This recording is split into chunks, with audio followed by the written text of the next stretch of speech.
Chapter 1 help. तूफानी रात थी। बीच सड़क पर एक लड़की अपने दोनों हाथों को आपस में जोड़कर मदद के लिए चिल्ला रही थी, कोई हमारी मदद करो प्लीज, कोई तो हमारी मदद करो। आधी रात को बीच सड़क पर वो आने वाली गाड़ियों के पीछे भाग रही थी, लेकिन सब उस लड़की को इग्नोर करके अपने रास्ते जा रहे थे। आधी रात होने की वजह से गाड़ियां भी बहुत कम दिखाई दे रही थी, ऊपर से बारिश अपने रौद्र रूप में थी, जिसकी वजह से सबको अपने घर जाने की जल्दी थी। किसी की मदद न पाकर वो लड़की थक हार कर अपने घुटनों पर हाथ रखकर हौंफने लगी। तभी एक कार आकर ठीक उसके सामने रुकी, जिससे वो लड़की हड़बड़ाकर पीछे की तरफ गिर गई। कार की फ्लैश लाइट इतनी तेज थी कि उस लड़की ने अपने आंखों के सामने अपना हाथ रख लिया। कार का ड्राइवर किसी अनहोनी के डर से कार के बाहर निकलकर उस लड़की के पास आ गया। वो उसे उठाते हुए बोला, तुम ठीक हो, चोट तो नहीं आई? लड़की ने इसकी आवाज सुनी तो जल्दी से उसका हाथ पकड़ लिया। फिर उसने जल्दी जल्दी में कहा, सर प्लीज हमारी मदद कीजिए, हमारा भाई वो उसे चोट लगी है, प्लीज सर हमारी मदद कीजिए, हॉस्पिटल यहीं पास में ही है, प्लीज हमारी मदद कीजिए। वह आदमी उस लड़की के हाथ को ही देख रहा था, क्योंकि लड़की ने उसका हाथ पकड़ रखा था। उसके टच से उसे बहुत पुरानी जानी पहचानी छुबन का एहसास हुआ। उस लड़की ने उसे खोया हुआ देखा तो उसके हाथ को हिलाते हुए बोली, सर प्लीज हमारी मदद कीजिए। उसने हाथ हिलाया तो उस आदमी को होश आया। उसने जल्दी देखते हुए कहा, हाँ ठीक है, मैं हॉस्पिटल ही जा रहा हूँ, कहाँ है तुम्हारा भाई? उस लड़की ने बिना देरी किए सड़क के किनारे इशारा करते हुए कहा, वो वहां पर है। उस आदमी ने उस लड़की के भाई को कार की पिछली सीट पर बैठाने में मदद की। वो लड़की अपने भाई के पास आकर उसका सर अपनी गोद में रखकर बैठ गई। फिर उस आदमी ने कार को स्टार्ट की। लड़की के भाई का नाम आदित्य था, पर वो लड़की उसे प्यार से छोटे बुलाती थी। उसकी उम्र 18 साल थी और वह एक कॉलेज का स्टूडेंट था। उसे किसी ने बेरहमी से मारा था। उसके पूरे शरीर में चोट के निशान थे और वहां से खून आ रहा था। वो लड़की उसके गाल पर थपकी देते हुए बोली, छोटे आंखें खोलो, कुछ नहीं होगा तुझे छोटे, हम हॉस्पिटल बस पहुंचने ही वाले हैं, प्लीज अपनी दीदी को मत रुला। लेकिन उसे अपने भाई से कोई रिस्पॉन्स नहीं मिला, क्योंकि वह बेहोश था। उसने ड्राइव कर रहे आदमी की तरफ देखकर कहा, सर प्लीज थोड़ा जल्दी चलाइए। वो आदमी जो कब से रेयर व्यू मिरर में उस लड़की को देख रहा था, उसे उसकी बात सुनकर होश आया। उसने कहा, हाँ हम बस हॉस्पिटल पहुंचने ही वाले हैं। लगभग 10 मिनट बाद वो हॉस्पिटल कैंपस में इंटर हुए। वो लकड़ी कार से बाहर निकली। तभी वो आदमी भी बाहर आया और लड़की के भाई को कार से बाहर निकालने में मदद की। तभी 2 वार्ड बॉय जो गेट पर खड़े होकर चाय पी रहे थे, उन्होंने देखा तो जल्दी से मदद के लिए आगे आए और उसके भाई को स्ट्रेचर पर ले गए। वो लड़की भी उसके पीछे जाने लगी। तभी उसे कुछ याद आया। वो उस आदमी को देखने के लिए पीछे मुड़ी जिसने उसके भाई को हॉस्पिटल लाने में मदद की थी। तभी उस आदमी ने अपना कोट उस लड़की के कंधे पर डाल दिया और लिफ्ट की तरफ चला गया। वो लड़की उसे ठीक से थैंक्स भी नहीं कह पाई थी। उसने खुद से कहा, हम तो उन्हें थैंक्स भी नहीं कह पाए, बिना जान पहचान के भी उन्होंने हमारी मदद की। महादेव ने जरूर उन्हें हमारी मदद के लिए ही भेजा था। शुक्रिया महादेव। उद्धरण चिन्ह। उसने इतना कहा तभी उसे कुछ याद आया और उसके मुंह से अचानक निकला, छोटे। फिर वो अपने भाई के पीछे चली गई। लगभग आधे घंटे बाद वो लड़की ओटी के बाहर बेंच पर बैठकर डॉक्टर के बाहर आने का इंतजार कर रही थी। अंदर आदित्य का ऑपरेशन चल रहा था।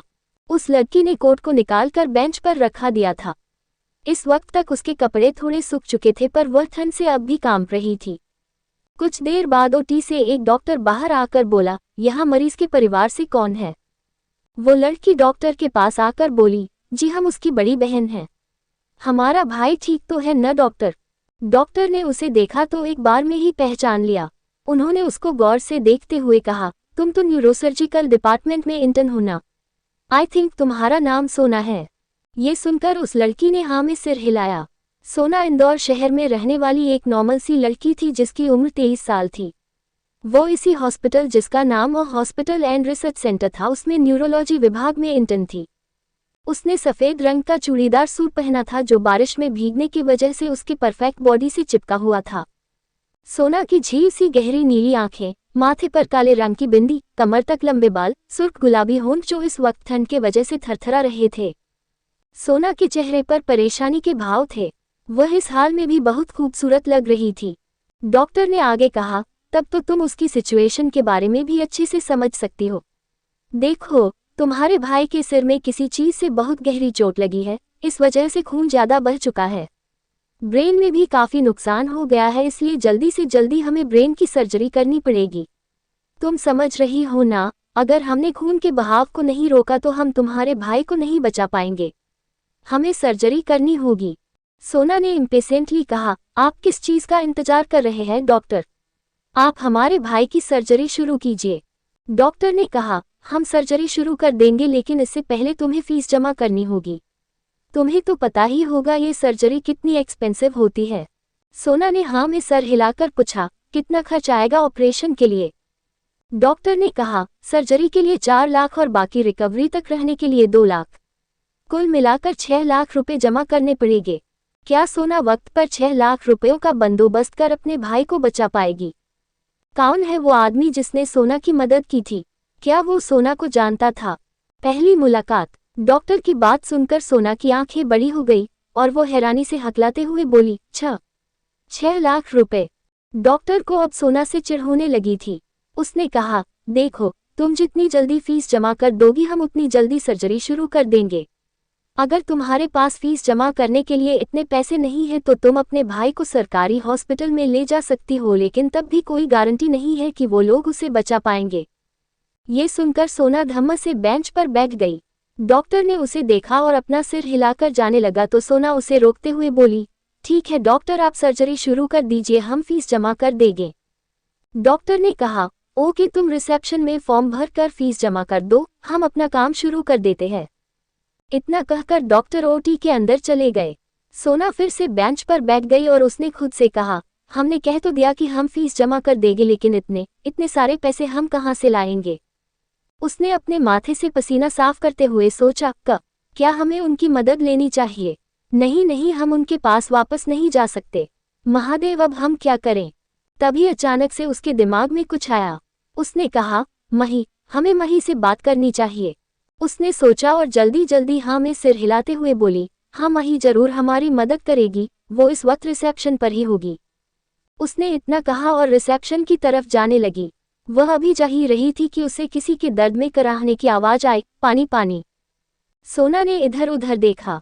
वो आवाज आईसीयू के अंदर से आ रही थी। वह बहुत धीरे कदमों से उस तरफ बढ़ गई। जैसे जैसे वह आईसीयू की तरफ बढ़ रही थी वैसे वैसे उसे वह आवाज और भी तेज सुनाई दे रही थी, पानी पानी। सोना जल्दी से दरवाजा खोलकर अंदर आ गई। अंदर आते ही उसे कमरे का तापमान ठंडा लगा। उसने देखा तो एक लड़का पेट के बल लेटा हुआ था। उसने सिर्फ ब्लैक कलर का पैंट पहनी थी। उसकी पीठ पर जगह जगह बैंडेज लगा हुआ था और कुछ छोटी छोटी खरोंचें भी थी। उसका सिर बेड से नीचे लटक रहा था और उसका एक हाथ बेड की साइड टेबल पर किसी चीज को ढूंढ रहा था। वो लड़का बार बार एक ही शब्द बोल रहा था, पानी पानी। वो शायद टेबल पर बेल ढूंढ रहा था। उसकी आवाज इतनी गहरी थी कि सोना की रीढ़ की हड्डी तक कांप गई। फिर भी वह जल्दी से उसके पास आए और उसको कंधे से पकड़कर सीधा बैठने में मदद करते हुए बोली, सर यू ओके? इतना कहकर उसने जल्दी से टेबल पे रखा पानी का ग्लास लेकर उसके होठों से लगा दिया। उस आदमी ने जल्दी से सोना का हाथ पकड़ लिया और जल्दी जल्दी पानी पीने लगा, जैसे वह जन्मों का प्यासा हो। उसके ठंडे हाथों के टच से सोना का हाथ एक पल के लिए कांप गया। उस लड़के की आंखें बंद थी, वह अपने सेंस में नहीं था। वही सोना उसके चेहरे को देख रही थी। शार्प फेशियल फीचर्स, लाल होठ, घनी पलकें और आंखों को ढक रहे उसके बाल, परफेक्ट मस्कुलर बॉडी। वह किसी मूवी के हीरो की तरह लग रहा था। उसने जल्दी जल्दी ग्लास से सारा पानी पी लिया। सोना ने खाली ग्लास साइड टेबल पर रखा ही था कि तभी उस लड़के ने अपने हाथ उसकी कमर पर लपेट लिए और उसे अपने करीब खींचते हुए उसके सीने में अपना चेहरा छुपा लिया। सोना को उससे इस हरकत की उम्मीद नहीं थी, इसलिए वो उसके ऐसा करने से एकदम सदमे में आ गई और हड़बड़ाते हुए बोली, सर। फिर सोना ने उसके कंधों को पकड़कर उसे खुद से दूर करना चाहा तो उस लड़के ने अपनी पकड़ कस दी। उसकी हरकत से लग रहा था जैसे उसके लिए ये करना बहुत आम बात है। उसकी गर्म सांसें सोना के गले के पास टकरा रही थी, जिसे महसूस करते हुए सोना की सांसें भी अब तेज होने लगी थी।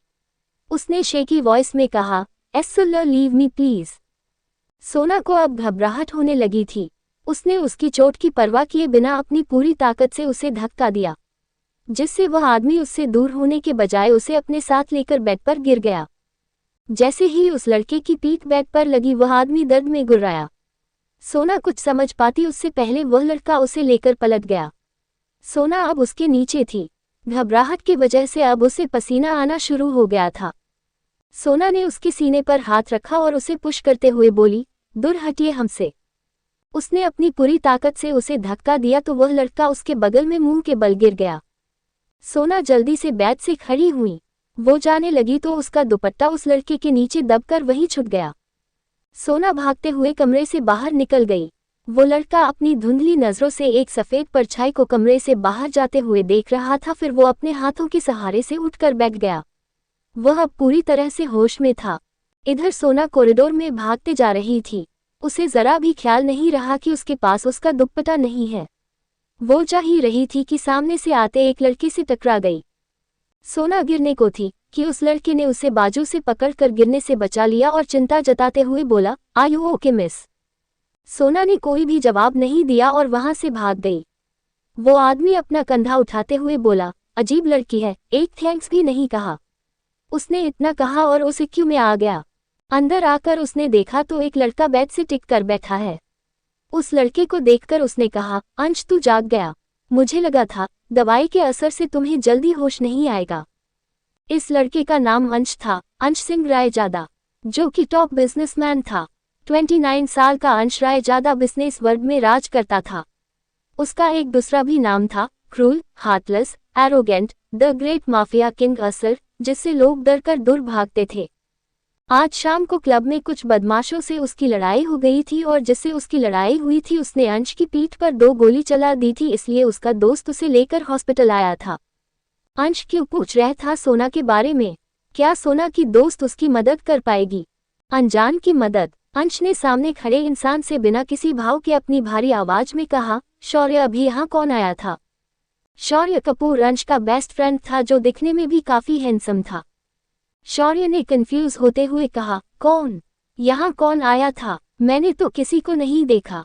उसने ये कहा ही था कि उसे अंश के हाथ में सफेद रंग का कपड़ा दिखा। वो उसके पास आकर उसके हाथ से उस कपड़े को लेते हुए बोला, ये क्या है?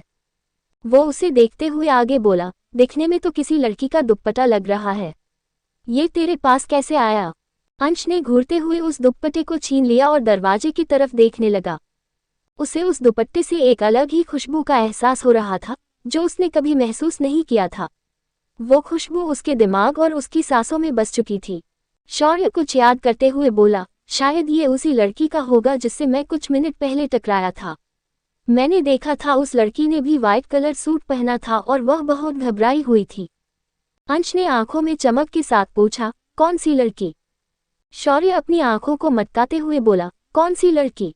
वाह, बहुत इंटरेस्ट लिया जा रहा है उसके ऊपर, कहीं तुम्हारा दिल तो नहीं आ गया उस पर? फिर उसने अपने मुंह पर हाथ रख लिया और ड्रामेटिकली बोला, आह, कहीं तुमने ही तो उसके साथ कुछ ऐसा वैसा नहीं किया जिससे वो घबरा कर भाग रही थी? अंश ने चिढ़ते हुए उसे देखा और तकिया उठाकर उसकी तरफ फेंका तो शौर्य ने उसे कैच कर लिया। इधर सोना भागकर लॉबी में आई। वो इतनी तेज भागी थी कि उसकी सांसें उखड़ने लगी थी। उसने अपने सीने पर हाथ रखा और लंबी लंबी सांसें लेने लगी। तभी उसे एहसास हुआ कि उसके गले में उसका दुपट्टा नहीं है। वो इधर उधर देखते हुए बोली, शायद कहीं गिर गया। तभी किसी ने उसके कंधे पर हाथ रखा जिससे सोना हड़बड़ा गई। उसने पीछे देखा तो उसके सामने एक लड़की खड़ी थी। उस लड़की ने कहा, सोना तू यहाँ क्या कर रही है? वो भी इतनी रात को? तेरी शिफ्ट तो खत्म हो गई थी ना? सोना ने उसे देखा और उसका हाथ पकड़कर कहा, मही, अच्छा हुआ तुम हमें मिल गई, हम तुम्हारे पास ही आ रहे थे। हमें तुम्हारी मदद चाहिए। वो छोटे को चोट लगी है और सर्जरी के लिए 6 लाख रुपए की जरूरत है। प्लीज हमारी मदद कर दो। ये सुनकर मही हैरान हो गई। वो सोना की सबसे अच्छी दोस्त थी और इसी हॉस्पिटल में उसके साथ काम करते थी। उसे सोना और उसके भाई के बारे में सब कुछ पता था। उसने अपने चेहरे पर परेशानी के भाव लाते हुए कहा, ओ गॉड सोना, तुम मुझे ये बात कब बताने वाली थी? चलो हम अभी फीस जमा करते हैं। सोना उसके गले लगते हुए बोली, thank you Mahi, thank you so much. Mahi ने उसे खुद से अलग करके कहा, तू मुझे बाद में थैंक्स कहना, अब चल। फिर वो दोनों रिसेप्शनिस्ट के पास आ गई। उन दोनों में से कोई कुछ कहता उससे पहले रिसेप्शनिस्ट ने कहा, क्या आप वही हो जो अपने भाई को यहाँ लेकर आई हैं? सोना ने हाँ में सिर हिलाते हुए कहा, जी, हमें सर्जरी की फीस जमा करनी है। रिसेप्शनिस्ट ने कहा, ओ मैम, आपको फीस जमा करने की जरूरत नहीं है क्योंकि फीस पहले ही जमा हो चुकी है। सोना ने ये सुना तो हैरान हो गई। उसने हैरानी से पूछा, फीस जमा हो गई है? पर कैसे? हमने तो जमा नहीं की। रिसेप्शनिस्ट ने कहा, अभी अभी वो फीस जमा करके यहाँ से गए हैं। इतना कहकर उसने गेट की तरफ इशारा किया। फिर गेट की तरफ ही इशारा करते हुए आगे बोली, शायद वो रहे। वो व्हाइट शर्ट वाले आदमी ने आपकी फीस जमा की है। सोना ने उस तरफ देखा जहां से एक आदमी बाहर की तरफ जा रहा था। सोना जल्दी से उसके पीछे भागी पर तब तक वो आदमी कार में बैठकर चला गया। सोना बस उसकी पीठ को ही देख पाई थी। सोना उस इंसान को जाते हुए देख रही थी जिसने उसकी मदद की थी। सोना ने उसका चेहरा नहीं देखा पर उसने उस कार को देखकर पहचान लिया था। ये इंसान वही था जिसने पहले आदित्य को हॉस्पिटल लाने में उसकी मदद की थी और अब उसके भाई की सर्जरी के लिए हॉस्पिटल बिल भी चुका दिया था। ये सब सोचकर सोना ने खुद से कहा, वो चले गए, हम इस बार भी उन्हें थैंक्स नहीं कह पाए, उन्होंने आज हमारी 2 बार मदद की। इतना कहकर उसने अपने लिप्स को बाइट किया। तभी माही ने पीछे से आकर उसके कंधे पर हाथ रखते हुए कहा, सोना, क्या तू उसे जानती है? सोना ने ना में सिर हिलाते हुए कहा, नहीं, हम उन्हें नहीं जानते, पर वो हमारे लिए किसी फरिश्ते से कम नहीं है। सोना खुश थी कि अब उसके भाई का इलाज वक्त पर हो जाएगा। तभी उसे कुछ याद आया। वो इस बारे में तो भूल ही गई थी, उनका कोट। वो इधर उधर देखने लगी पर उसे वो कोट नजर नहीं आया। उसने कहा, शायद वो ओटी के बाहर ही छूट गया है। वह माही को पीछे छोड़कर भागते हुए ओटी के पास पहुंची।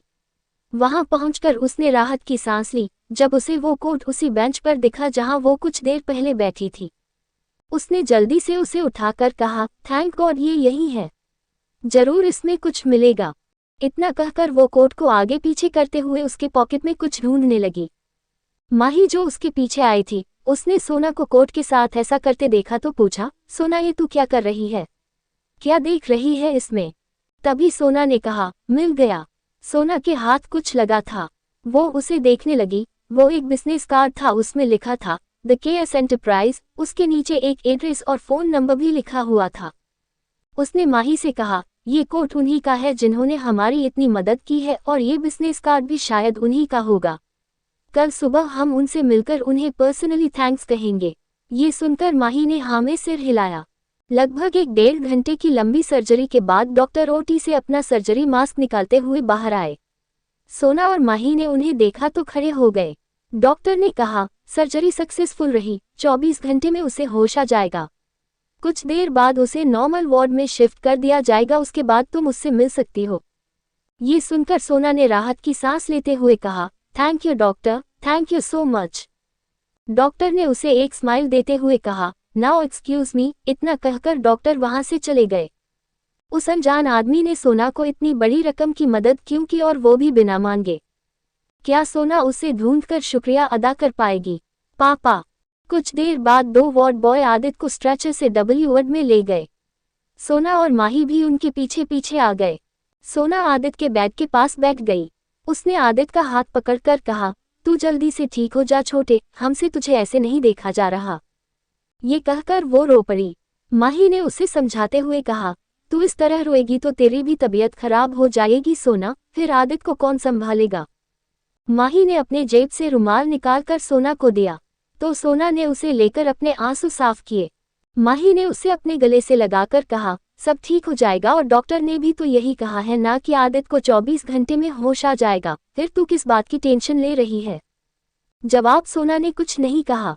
माही ने अपनी कलाई घड़ी में वक्त देखा तो उसमें रात के 3 बज रहे थे। ये देखकर उसने सोना से कहा, सोना, अब तुझे भी आराम करना चाहिए, रात काफी हो गई है। सोना ने हाँ में सर हिलाते हुए कहा, हाँ, अब तू भी घर जा, तेरी माँ तेरे लिए परेशान हो रही होगी। हम यहाँ आदित्य के पास हैं, सुबह मिलते हैं। माही ने कहा, यार, मैं तुझे अकेले छोड़कर कैसे जा सकती हूँ? सोना ने कहा, हम ठीक हैं माही, अब तुम जाओ। माही ने एक बार फिर से सोना को अपने गले से लगाकर कहा, अपना ध्यान रखना। इतना कहकर वो चली गई। सुबह 7 बजे अंश कमरे में बेड से टिक कर बैठा था। उसके चेहरे पर कोई भाव नहीं थे। उसका चेहरा एकदम सख्त था, पर पता नहीं क्यों उसके मन में अजीब सी बेचैनी थी जिसे वह अपने चेहरे पर नहीं लाना चाहता था। उसके तकिए के पास अब भी वो सफेद रंग का दुपट्टा था जो कल रात सोना से वहां पर छूट गया था। अंश अपनी गहरी सोच में गुम था कि तभी शौर्य उसकी रिपोर्ट लेकर कमरे में आया। अंश ने उसे देखकर पूछा, क्या कुछ पता चला? कौन थे वे लोग जिसने कल रात मुझ पर हमला किया था? शौर्य ने एक आह भरते हुए कहा, हाँ, वे लोग तुम्हारे राइवल मिस्टर बंसल के लोग थे और उनके साथ हमारा एक आदमी भी मिला हुआ है। तुम कल क्लब में अकेले थे, इस बात का फायदा उठाकर उन्होंने तुम पर हमला किया था। But they bad luck that you are still alive. आज तक तुम्हें कोई मार पाया है भला? शौर्य ने कहा तो अंश के होठों पर तिरछी स्माइल आ गई। उसने मुस्कुराते हुए कहा, बहुत अच्छे, अब मैं उन्हें दिखाता हूँ अंश रायजादा से उलझने का क्या अंजाम होता है। शौर्य ने धीरे से कहा, तू कभी नहीं सुधरेगा। इतना कहकर उसने अपना सर हिला दिया। तभी अंश ने कहा, वैसे क्या मिस्टर खुराना से बात हुई डील को लेकर? शौर्य ने कहा, हाँ, मिस्टर खुराना सुबह 11 बजे तुमसे मीटिंग करना चाहते हैं, पर मुझे नहीं लगता तुम्हें इस हाल में मीटिंग अटेंड करनी चाहिए। अंश उसकी बातों को पूरी तरह से इग्नोर करते हुए बोला, ठीक है, 11 बजे की मीटिंग फिक्स करो, उसके बाद हम दिल्ली जाएंगे। वैसे भी मेरा इस जगह पर दम घुट रहा है। तभी एक नर्स जिसने हॉस्पिटल की यूनिफॉर्म पहनी थी, वो अंदर आई। अंश की नज़र उस पर पड़ी तो वह बहुत ध्यान से उसे देखने लगा, जैसे वो ये जानना चाहता हो कि ये वही लड़की तो नहीं जो कल रात यहाँ उसके पास आई थी। शौर्य ने ये देखा तो उसे चिढ़ाते हुए बोला, अंश, तू उसे घूरना बंद कर, ऐसा लग रहा है जैसे तू अभी इसी वक्त उसे जिंदा निगलने वाला है। ये सुनकर अंश ने उसे घूर कर देखा तो शौर्य हंसने लगा। नर्स ने अंश के हाथ से ड्रिप निकाल दी और वहां से चली गई। उसके जाने के बाद शौर्य ने कहा, सच सच बताना, तू उसे घूर क्यों रहा था? कहीं ऐसा तो नहीं कि तुझे लग रहा हो कल रात वाली लड़की यही है? अंश ने फिर से उसे घूर कर देखा तो शौर्य चुप हो गया। इधर सोना वार्ड में ही बने वॉशरूम से कपड़े बदल कर बाहर आई। सुबह ही माही उसके लिए कपड़े और जरूरत का सामान लेकर आई थी। सोना ने अपने गीले बालों को टॉवल से साफ किया और आदित्य को देखने लगी। आदित्य अब भी बेहोश था। कुछ देर बाद उसने जल्दी जल्दी अपना नाश्ता किया और माही जो उसके पास बैठी थी उससे कहा, माही, तुम छोटे का ध्यान रखना, हमें कुछ काम है, हम कुछ देर में आते हैं। माही ने कहा, लेकिन इस वक्त तुझे क्या काम है? सोना ने उस कोट को पकड़ा और वार्ड से बाहर जाते हुए बोली, हम आकर तुम्हें बताते हैं। इतना कहकर वो चली गई। लगभग 9 बजे वो एक बड़ी सी बिल्डिंग के सामने खड़ी थी। उस बिल्डिंग के ऊपर बड़े बड़े अक्षरों में लिखा था, द केस INTERPRISE। सोना गेट से अंदर आ गई। रिसेप्शनिस्ट ने उसे देखा तो उससे पूछा, ma'am, how can I help you? सोना अपने हाथ में पकड़े बिजनेस कार्ड को रिसेप्शनिस्ट को दिखाते हुए बोली, जी हम यहाँ इनसे मिलने आए हैं, क्या आप बता सकते हैं ये हमें कहाँ मिलेंगे? रिसेप्शनिस्ट ने कार्ड को देखकर कहा, ओह, तो आपको मिस्टर शाह से मिलना है, क्या आपके पास उनसे मिलने का कोई अपॉइंटमेंट है? सोना ने कहा, अपॉइंटमेंट? रिसेप्शनिस्ट ने उसका रिएक्शन देखा तो उससे कहा, सॉरी मैम, अगर अपॉइंटमेंट नहीं है तो आप उनसे नहीं मिल सकती। सोना हैरानी से उसे देखने लगी। सोना ने रिसेप्शनिस्ट से रिक्वेस्ट करते हुए कहा, हमें उनसे बहुत जरूरी बात करनी है मिस, प्लीज एक बार हमें उनसे मिलने दीजिए। सोना उससे जिद करते हुए आगे बोली, प्लीज मिस, हमें उनसे बहुत जरूरी बात करनी है। रिसेप्शनिस्ट ने सोना की जिद के आगे हार मान ली और गहरी सांस लेते हुए कहा, ओके, मैं सर से बात करके आपको बताती हूँ।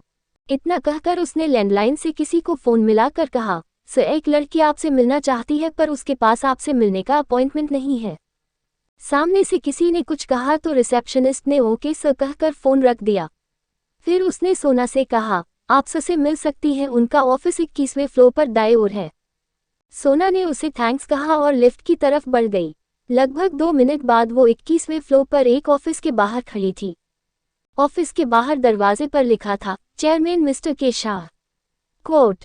सोना ने उस नाम को पढ़कर गहरी सांस लेते हुए दरवाजे को खटखटाया तो अंदर से एक भारी आवाज आई, कम इन। सोना ने दरवाजा धीरे से खोला और अंदर चली गई। उसने इधर उधर देखा तो ऑफिस बहुत अच्छे तरीके से सजाया हुआ था। हर एक चीज अपनी सही जगह पर थी। वो ऑफिस को देख ही रही थी कि उसका ध्यान एक आवाज ने खींचा, बोलो, तुम्हें मुझसे क्यों मिलना था? सोना ने उस आवाज की तरफ देखा तो पाया एक बड़ी सी टेबल के उस पार एक आदमी कुर्सी पर बैठा था जिसकी पीठ उसकी तरफ थी। सोना ने कहा, जी, हम आपसे मिलना चाहते थे क्योंकि हमें आपसे थैंक्स कहना था। कल रात आपने हमारी मदद की और हम आपको थैंक्स भी नहीं कह पाए। पहले आपने हमारे भाई को हॉस्पिटल लाने में मदद की और आपने हॉस्पिटल का बिल भी पे किया। उसके लिए हम आपको पर्सनली थैंक्स कहना चाहते थे। तभी कुर्सी पर बैठे इंसान ने कहा, ओ कम ऑन सोना, don't be thanks, after all मैं तुम्हारी मदद नहीं करता तो और कौन करता। सोना उसके मुंह से अपना नाम सुनकर हैरान हो गई। उसने हैरानी से पूछा, आपको हमारा नाम कैसे पता। तभी कुर्सी पर बैठा आदमी एकदम से सोना की तरफ पलट गया। सोना उसे कंफ्यूज होकर कुछ पल देखती रही, फिर अचानक से उसके दिमाग में कुछ आया और उसकी आंखें फैल गई। उसके मुंह से धीरे से निकला जिसे सिर्फ वही सुन सकती थी, पापा। अपने ही पिता को देख सोना इतना शॉक्ड क्यों थी? क्यों वो अपने पिता से अलग रह रही थी? अचानक से उसके जहन में कई सारी यादें ताज़ा हो गई। पापा, यू डोंट लव अस। मम्मा के जाने के बाद आपने हमें भुला दिया है। I hate you mister Kabir Shah.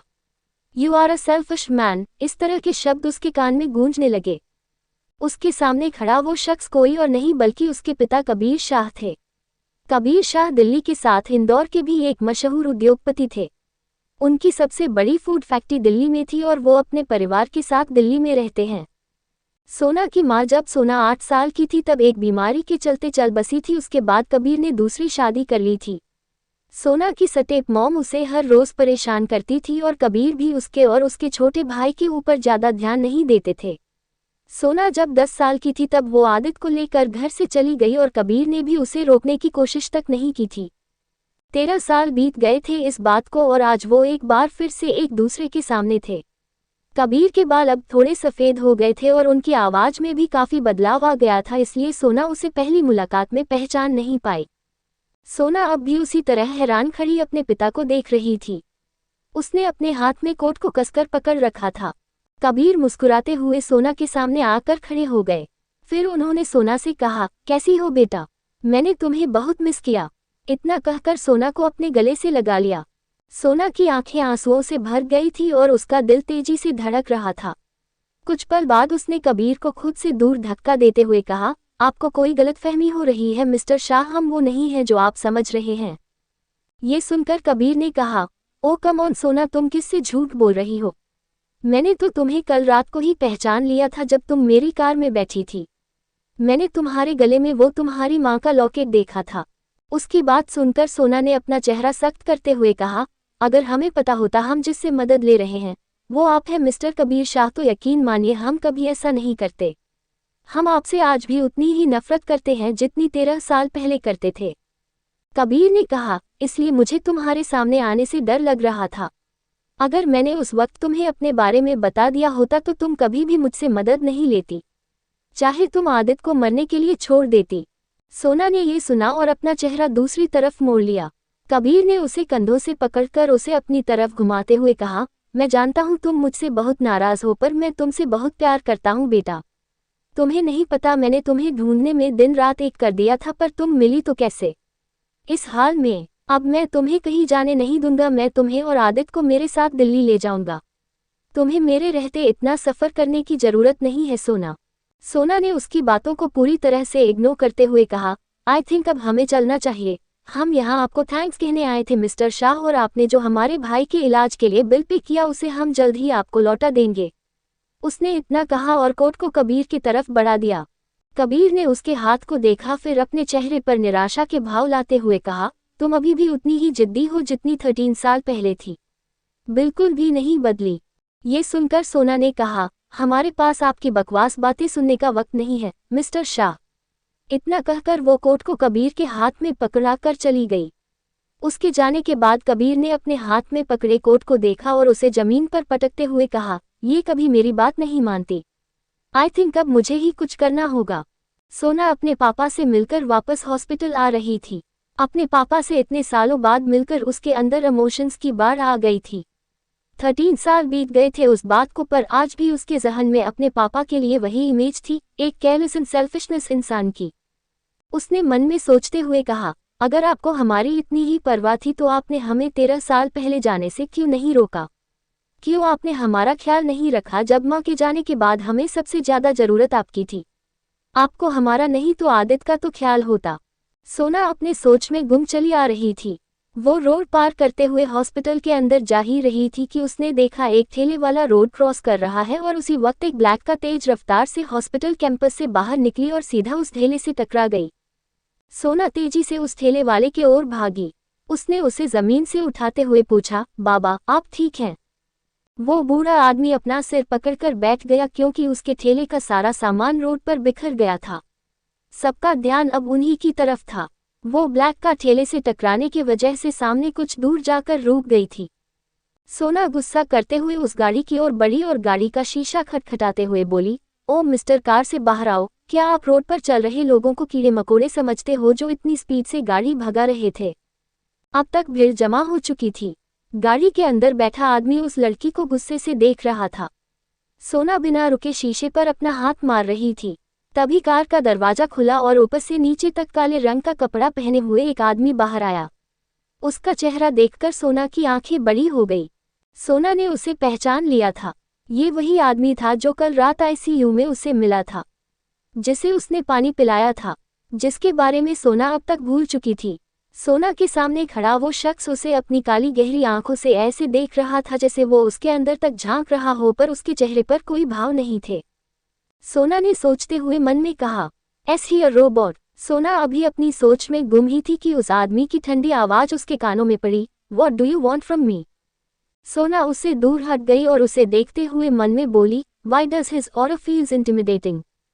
कल रात जिस तरह वो उसके सामने कमजोर था, आज बिल्कुल उसके अपोजिट बहुत ही डोमिनेटिंग लग रहा था। सोना खुद को संभालते हुए बोली, you should say sorry to him mister. Ansh ने अपनी बाहों को सिकोड़ते हुए इम्पेशेंटली कहा, व्हाट? सोना ने कहा, लगता है आपको इंग्लिश समझ नहीं आती। हमने कहा आपको उनसे सॉरी कहना चाहिए और उनके नुकसान की भरपाई भी करनी चाहिए।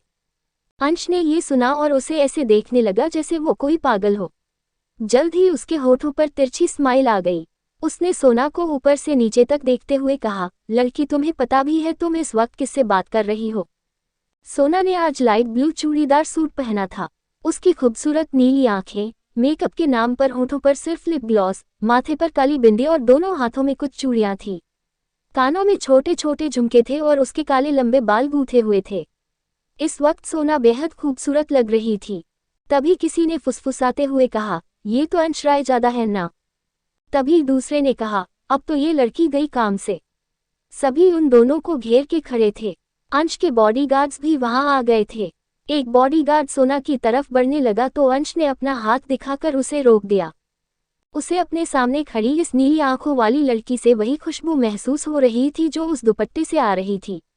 अंश अपनी सोच में गुम था कि तभी सोना की आवाज उसके कानों में सुनाई पड़ी, हमें नहीं पता आप कौन हैं, बस हम इतना जानते हैं कि आपने इन्हें हर्ट किया है, इसलिए आपको सॉरी कहना चाहिए। सोना के अंदर ना जाने कहां से इतनी हिम्मत आ रही थी। वो अपने सामने खड़े ग्रीक गॉड जैसे दिखने वाले आदमी की आंखों में आंखें डालकर देख रही थी। अंश ने गुस्से से उसे देखा, फिर उसने अपनी अकड़ में कहा, मैं शिवांश सिंह रायजादा हूँ, जिसने आज तक किसी से सॉरी नहीं कहा, और तुम चाहती हो मैं इस दो कौड़ी के इंसान से माफी मांगूं। तभी ठेले वाला सोना के पास आया और बात को ज्यादा न बढ़ाते हुए धीरे से बोला, बेटा रहने दो ना, हमारी ही गलती थी, क्यों बात को बढ़ाना। ये सुनकर सोना बोली, नहीं बाबा, गलती आपकी नहीं बल्कि इस आदमी की है, तो सॉरी भी इन्हें ही कहना चाहिए। ये सुनकर ठेले वाला चुपचाप खड़ा हो गया। सोना ने अंश से एक बार फिर से कहा, लुक मिस्टर, हमें कोई इंटरेस्ट नहीं है आपको जानने में, इसलिए आप हमारा और अपना वक्त बर्बाद न करते हुए जल्दी से इनसे सॉरी कहिए और इन्हें इनके नुकसान की भरपाई करके जाए, यहाँ से जाने दीजिए। इतनी सी बात समझ नहीं आ रही आपको? अंश उसे खा जाने वाली नजरों से घूर रहा था। आज तक किसी ने भी उससे इतनी बदतमीजी से बात करने की जुर्रत नहीं की थी और इस लड़की ने आज 4 लोगों के सामने 2 बार उसे भला बुरा सुना दिया था। अंश ने गुस्से से कहा, तुम मुझे समझा रही हो? मुझे? अंश रायजादा को? सोना ने अपने दोनों हाथों को बांध लिया और उसे घूरते हुए बोली, जी हाँ, अगर आप गलत हैं तो आपको सॉरी कहना चाहिए, इतना बेसिक मैनर तो पता ही होगा आपको। सोना की बातें अंश के गुस्से पर पेट्रोल छिड़कने का काम कर रही थी। अंश से अब बर्दाश्त नहीं हुआ तो उसने गुस्से में सोना की कलाई पकड़ ली और उसे अपनी तरफ खींचते हुए बोला, सॉरी सुनना है तुम्हें? हूँ। इतना कहकर वो सोना के होठों पर अपने होठ रखकर जबरदस्ती उसे किस करने लगा। क्या होगा अंश के इस कदम का अंजाम? क्या होगा सोना का रिएक्शन? क्या है कबीर की सच्चाई? क्यों वो किसी भी हाल में सोना को वापस बुलाना चाहता है? नया सफर। अंश सोना के होठों पर अपने होठ रखकर जबरदस्ती उसे किस करने लगा। उसकी इस हरकत पर सोना की आंखें बड़ी हो गई और उसने अपनी कलाई उसके हाथ से छुड़ाकर अपनी पूरी ताकत से उसे एक तमाचा मार दिया, जिससे अंश का सर एक और झुक गया। उसने गुस्से से सोना को देखते हुए कहा, हाउ डरे यू, उद्धरण चिन्ह। इतना कहकर सोना के दोनों हाथों को पकड़कर मोड़ते हुए कमर से लगा दिए। फिर दूसरे हाथ से उसके बाल पकड़कर बिना वार्निंग के किस करने लगा। इस बार उसके किस करने में उसका गुस्सा साफ झलक रहा था। वो सोना के होठों को बुरी तरह से टॉर्चर कर रहा था। कुछ देर बाद सोना की सांसें उखड़ने लगी तो अंश उससे दूर हुआ, पर उसने उसे छोड़ा नहीं। सोना की सांसें तेज हो चुकी थी और उसका शरीर घबराहट की वजह से कांप रहा था। उसकी खूबसूरत आंखों में आंसू थे और वो सहमी नजरों से अंश को देख रही थी। अंश को बहुत गुस्से में देखकर उसने इस बार कुछ नहीं कहा।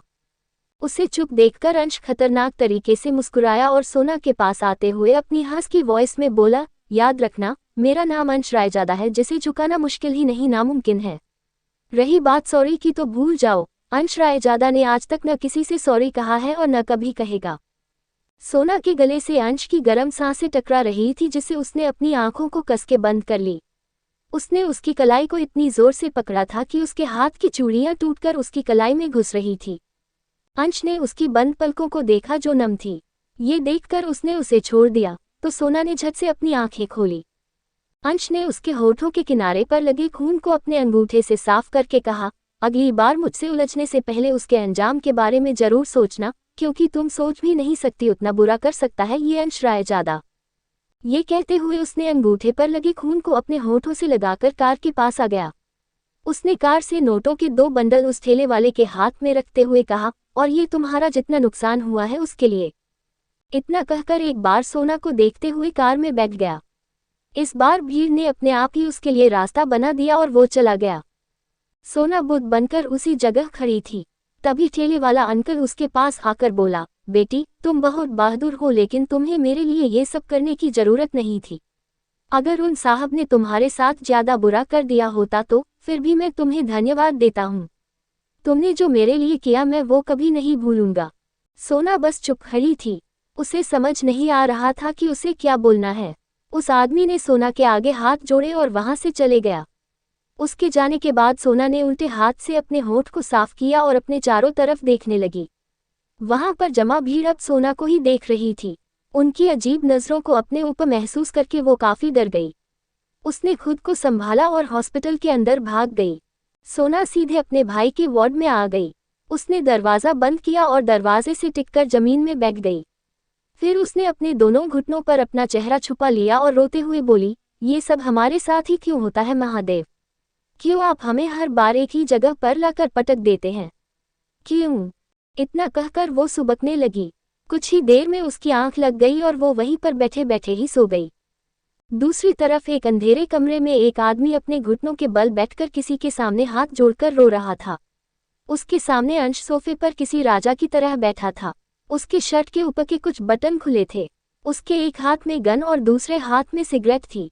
वो आदमी अंश के सामने लगभग गिड़गिड़ाते हुए बोला, सर मैंने कुछ भी जानबूझकर नहीं किया सर, प्लीज मुझे माफ कर दो।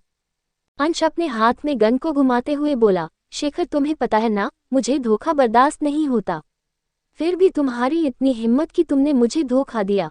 ऐसा कहते हुए वो सामने की ओर थोड़ा सा झुका। उसकी दोनों आंखों में तूफान जैसा कुछ था। शेखर अंश का खास आदमी था, पर उसने कल रात ही उसे उसके दुश्मनों के साथ मिलकर धोखा दिया था और उसे मारने का प्लान बनाया था। अंश की भयानक आवाज सुनकर शेखर को पसीना आना शुरू हो गया।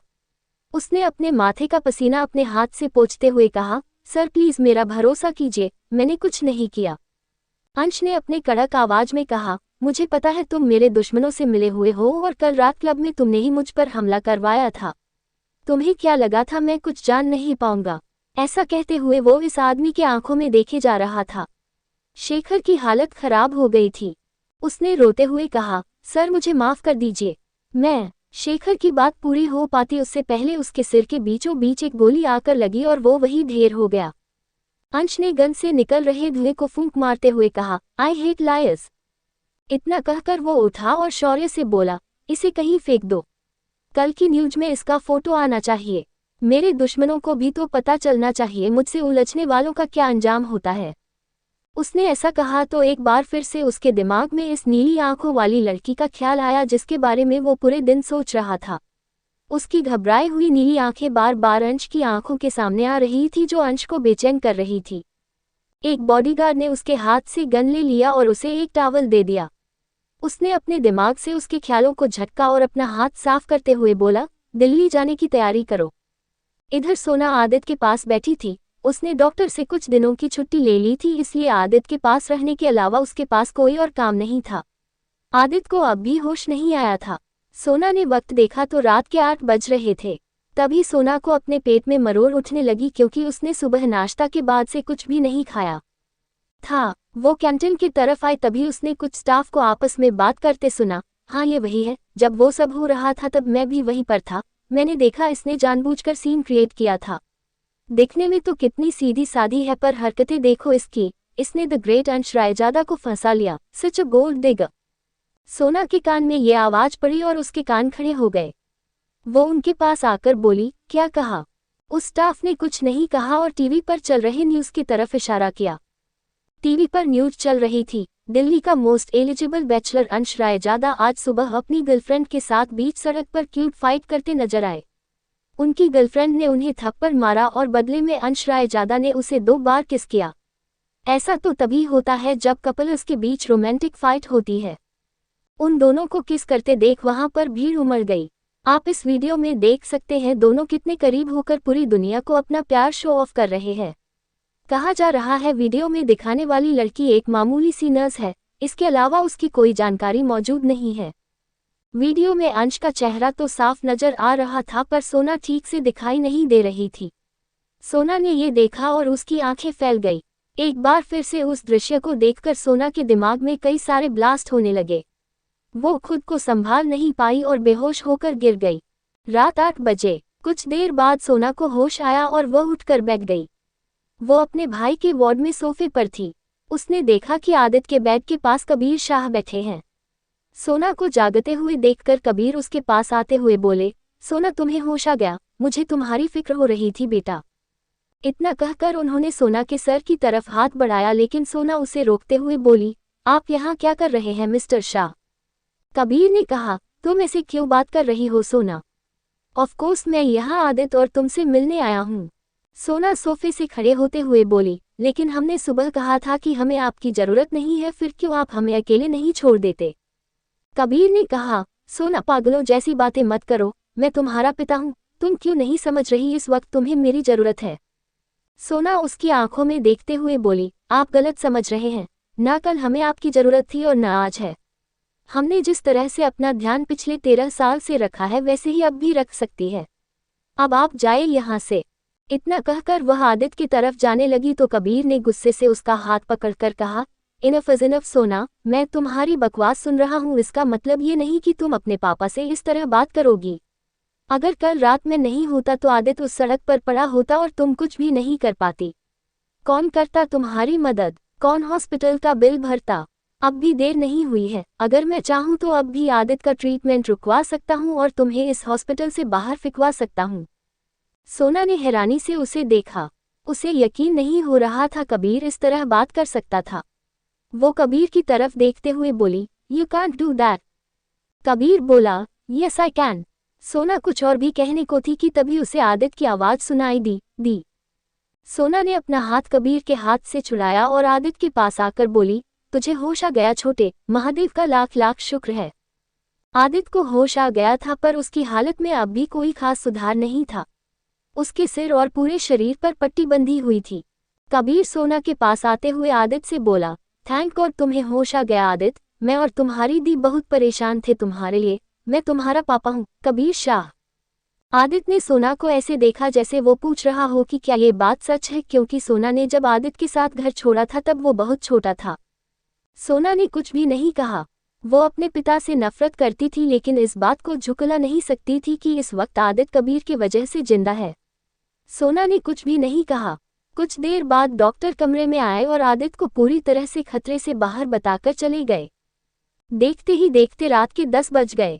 आदित्य दवाई की वजह से सो चुका था पर सोना की आंखों में नींद का कोई नामो निशान नहीं था। पिछले 2 दिनों से उसके साथ जो हो रहा था वो उसी के बारे में सोच रही थी। पहले आदित्य को चोट लगना, 13 साल बाद अपने पिता से मिलना और फिर अंश का उसके करीब आना। उसका मन बहुत अशांत था। उसने अपनी कलाई देखी जिसको सुबह अंश ने कसकर पकड़ा था, जिससे उसकी कुछ चूड़ियां टूटकर उसकी कलाई में घुस गई थी। इधर अंश अपने प्राइवेट जेट से दिल्ली वापस जा रहा था। उसके चेहरे पर रोज की तरह कोई भाव नहीं थे। उसके हाथ में सफेद रंग का कपड़ा था जिसे उसने कसकर पकड़ रखा था। उस कपड़े से एक भीनी भीनी खुशबू आ रही थी जो अंश को बेचैन कर रही थी। सुबह 9 बजे सोना आदित्य को दवाई खिलाने के बाद उसका मुंह टिश्यू से साफ करके उसके पास बैठ गई। उसने उसका हाथ पकड़कर धीरे से पूछा, छोटे, हमें सच सच जवाब देना, तेरी ये हालत किसने की? आदित्य ने जैसे ये सुना तो वो काफी घबरा गया। उसने कहा, दी, ये सब मेरे साथ उसने किया। उसने मुझसे कहा कि मैं उसके रास्ते में आया तो अगली बार वो मुझे जान से मार देगा, और उसने ये भी कहा कि वो आपसे बहुत जल्द मिलेगा। इतना कहकर वो रोने लगा। सोना उसे अपने गले से लगाते हुए बोली, कोई हमें कुछ नहीं करेगा, तुम्हारे ठीक होते ही हम दोनों यहाँ से बहुत दूर चले जाएंगे, बहुत दूर। आदित्य जिसके बारे में बात कर रहा था उसे सोचते हुए उसकी आंखों में अजीब सा डर था। कुछ देर बाद आदित्य सो गया। सोना उसे छोड़कर रिसेप्शन पर आई। उसने अपने हाथ में पकड़े कार्ड से एक नंबर डायल किया। फोन उठते ही सोना ने बिना किसी भाव के कहा, हेलो मिस्टर शाह, हम आपके साथ आने के लिए तैयार हैं। कौन है वो जिसने आदित्य की ये हालत की? और सोना अचानक मिस्टर शाह के साथ दिल्ली जाने के लिए क्यों मान गई? किससे भाग रही है सोना?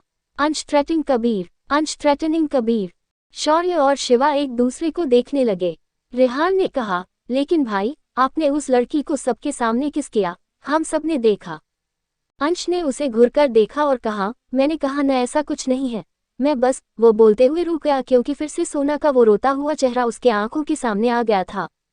शिवा सोफे से खड़े होते हुए बोले, वेल, मैं तुमसे सिर्फ इतना ही कहना चाहता हूँ कि जितनी जल्दी हो सके उस वीडियो को सोशल साइट से हटवा दो, क्योंकि ये तुम्हारे लिए और उस लड़की के लिए ठीक नहीं है। शिवा ने कहा और वहां से चला गया। उसके जाते ही एक और शख्स केबिन में आया। वह दीप था, अंश का दूसरा बेस्ट फ्रेंड। उसने आते ही कहा, ये मैं क्या देख रहा हूँ यार, तू किसी लड़की के साथ? भाई, मैं तो कभी सोच भी नहीं सकता था कि तू ऐसा भी कर सकता है। अंश ने उसे घुरकर देखा। आज सभी लोग उसके पीछे क्यों पड़े हैं? उसने क्रिश को अब भी वहीं पर देखा तो कहा, लगता है तुम्हें फिर से ट्रेनिंग की जरूरत है। मैंने कहा मुझे कॉफी चाहिए, डैम इट, उसने कहा और अपने पेन को जोर से पटका। क्रिश ने आई एम सॉरी सर कहा और बाहर भाग गया। उसके जाने के बाद दीप ने अपनी भान उठाकर शौर्य से कुछ पूछा। शौर्य ने उसे चुप रहने का इशारा किया। अंश ने अपनी उंगली से अपने माथे को रगड़ा और शौर्य से कहा, शौर्य, वो मिस्टर शाह का क्या हुआ? वो कब तक पैसे वापस कर रहा? शौर्य ने कहा, उसने 1 महीने का वक्त मांगा था और इसे पूरा होने में सिर्फ 4 दिन बाकी है। अंश ने कहा, तो फिर किस चीज का इंतजार है? पता करो वो कहाँ है। 4 दिन में मुझे मेरे 700 करोड़ रुपए कैसे भी करके वापस चाहिए। शौर्य ने हाँ में सर हिलाया। शाम का वक्त। सोना हॉस्पिटल जाने के लिए तैयार हो रही थी। उसने लाल रंग का सलवार सूट पहना था जिसमें वो बहुत सुंदर लग रही थी। वो कमरे से बाहर आई। उसने किचन ढूंढा और आदित्य के लिए टिफिन तैयार करने लगी। किचन में काम करने वालों ने उसे रोकना भी जरूरी नहीं समझा, पर सोना को उससे कोई फर्क नहीं पड़ा। उसे अपना काम खुद करने की आदत जो थी। सोना ने जल्द ही टिफिन तैयार कर लिया और किचन से बाहर आए। मीरा जो लिविंग रूम में बैठकर अपने हाथों में नेल पॉलिश लगा रही थी, वो अपने नाखून को फूंक मारते हुए बोली, अच्छा है जो तुम्हें अपना काम खुद करना आता है, क्योंकि यहाँ कोई नौकर फ्री नहीं रहता जो तुम्हारी मदद कर दे। सोना ने ये सुना और वो रुक गई। उसने कहा, जी हाँ मिसेज शाह, हमें अपना काम खुद करना आता है। वो क्या है ना, हमें कुछ आलसी लोगों की तरह बैठे बैठे मुफ्त की रोटी खाने की आदत नहीं है, उसने कहा तो मीरा ने उसे घुरकर देखा। तुम लड़की मुझे आलसी कह रही हो और मैं मुफ्त की रोटी खाती हूँ? सोना ने कहा, हमने कब आपको आलसी कहा? ये तो आप खुद ही कह रही हैं। मीरा कुछ और भी कहने को थी कि उसने देखा कबीर सीढ़ी से नीचे आ रहा है। वो चुप हो गई। कबीर ने कहा, चलें। सोना ने कहा, हम अपना बैग लेकर आते हैं, उसने कहा और कमरे की तरफ बढ़ गई। कबीर सीधा बाहर निकल गया। तभी एक ब्लैक रोल्स रॉयस का गेट से एंटर हुई। कबीर की नज़र उस पर पड़ी और उसकी चाल की गति धीमी पड़ गई। उस कार का गेट एक गार्ड ने खोला और उससे अंश अपना कोट ठीक करते हुए बाहर आया। लॉन्ग टाइम नो सी मिस्टर शाह, कबीर ने अंश को अपने सामने देखा और उसका शरीर ठंडा पड़ गया। उसके साथ शौर्य भी था। उसने हकलाते हुए कहा, मिस्टर रायजादा, आपने यहाँ आने की तकलीफ क्यों की? मुझे बुला लिया होता, मैं खुद आपके पास आ जाता। अंश ने कहा, वेल मिस्टर शाह, अब आपने तो अपना नंबर बंद कर रखा है तो सोचा आपसे मिल ही लूं।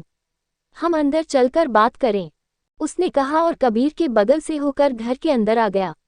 वह सीधा आकर सोफे पर बैठ गया। उसके पास ही शौर्य भी बैठ गया। उन दोनों को अपने घर पर देखकर मीरा हैरान हो गई। उसने कबीर को वापस से घर के अंदर आते देखा और उसके पास आ गई। उसने धीरे से कहा, कबीर, ये लोग यहाँ क्या कर रहे हैं? कबीर ने हाथ के इशारे से उसे चुप रहने के लिए कहा तो मीरा चुप हो गई। अंश पूरे घर भर अपनी नज़र दौड़ाते हुए बोला, hmm nice house mister Shah, इसकी कीमत कितनी होगी? कबीर उसके इस अजीब सवाल को सुनकर कंफ्यूज हो गया।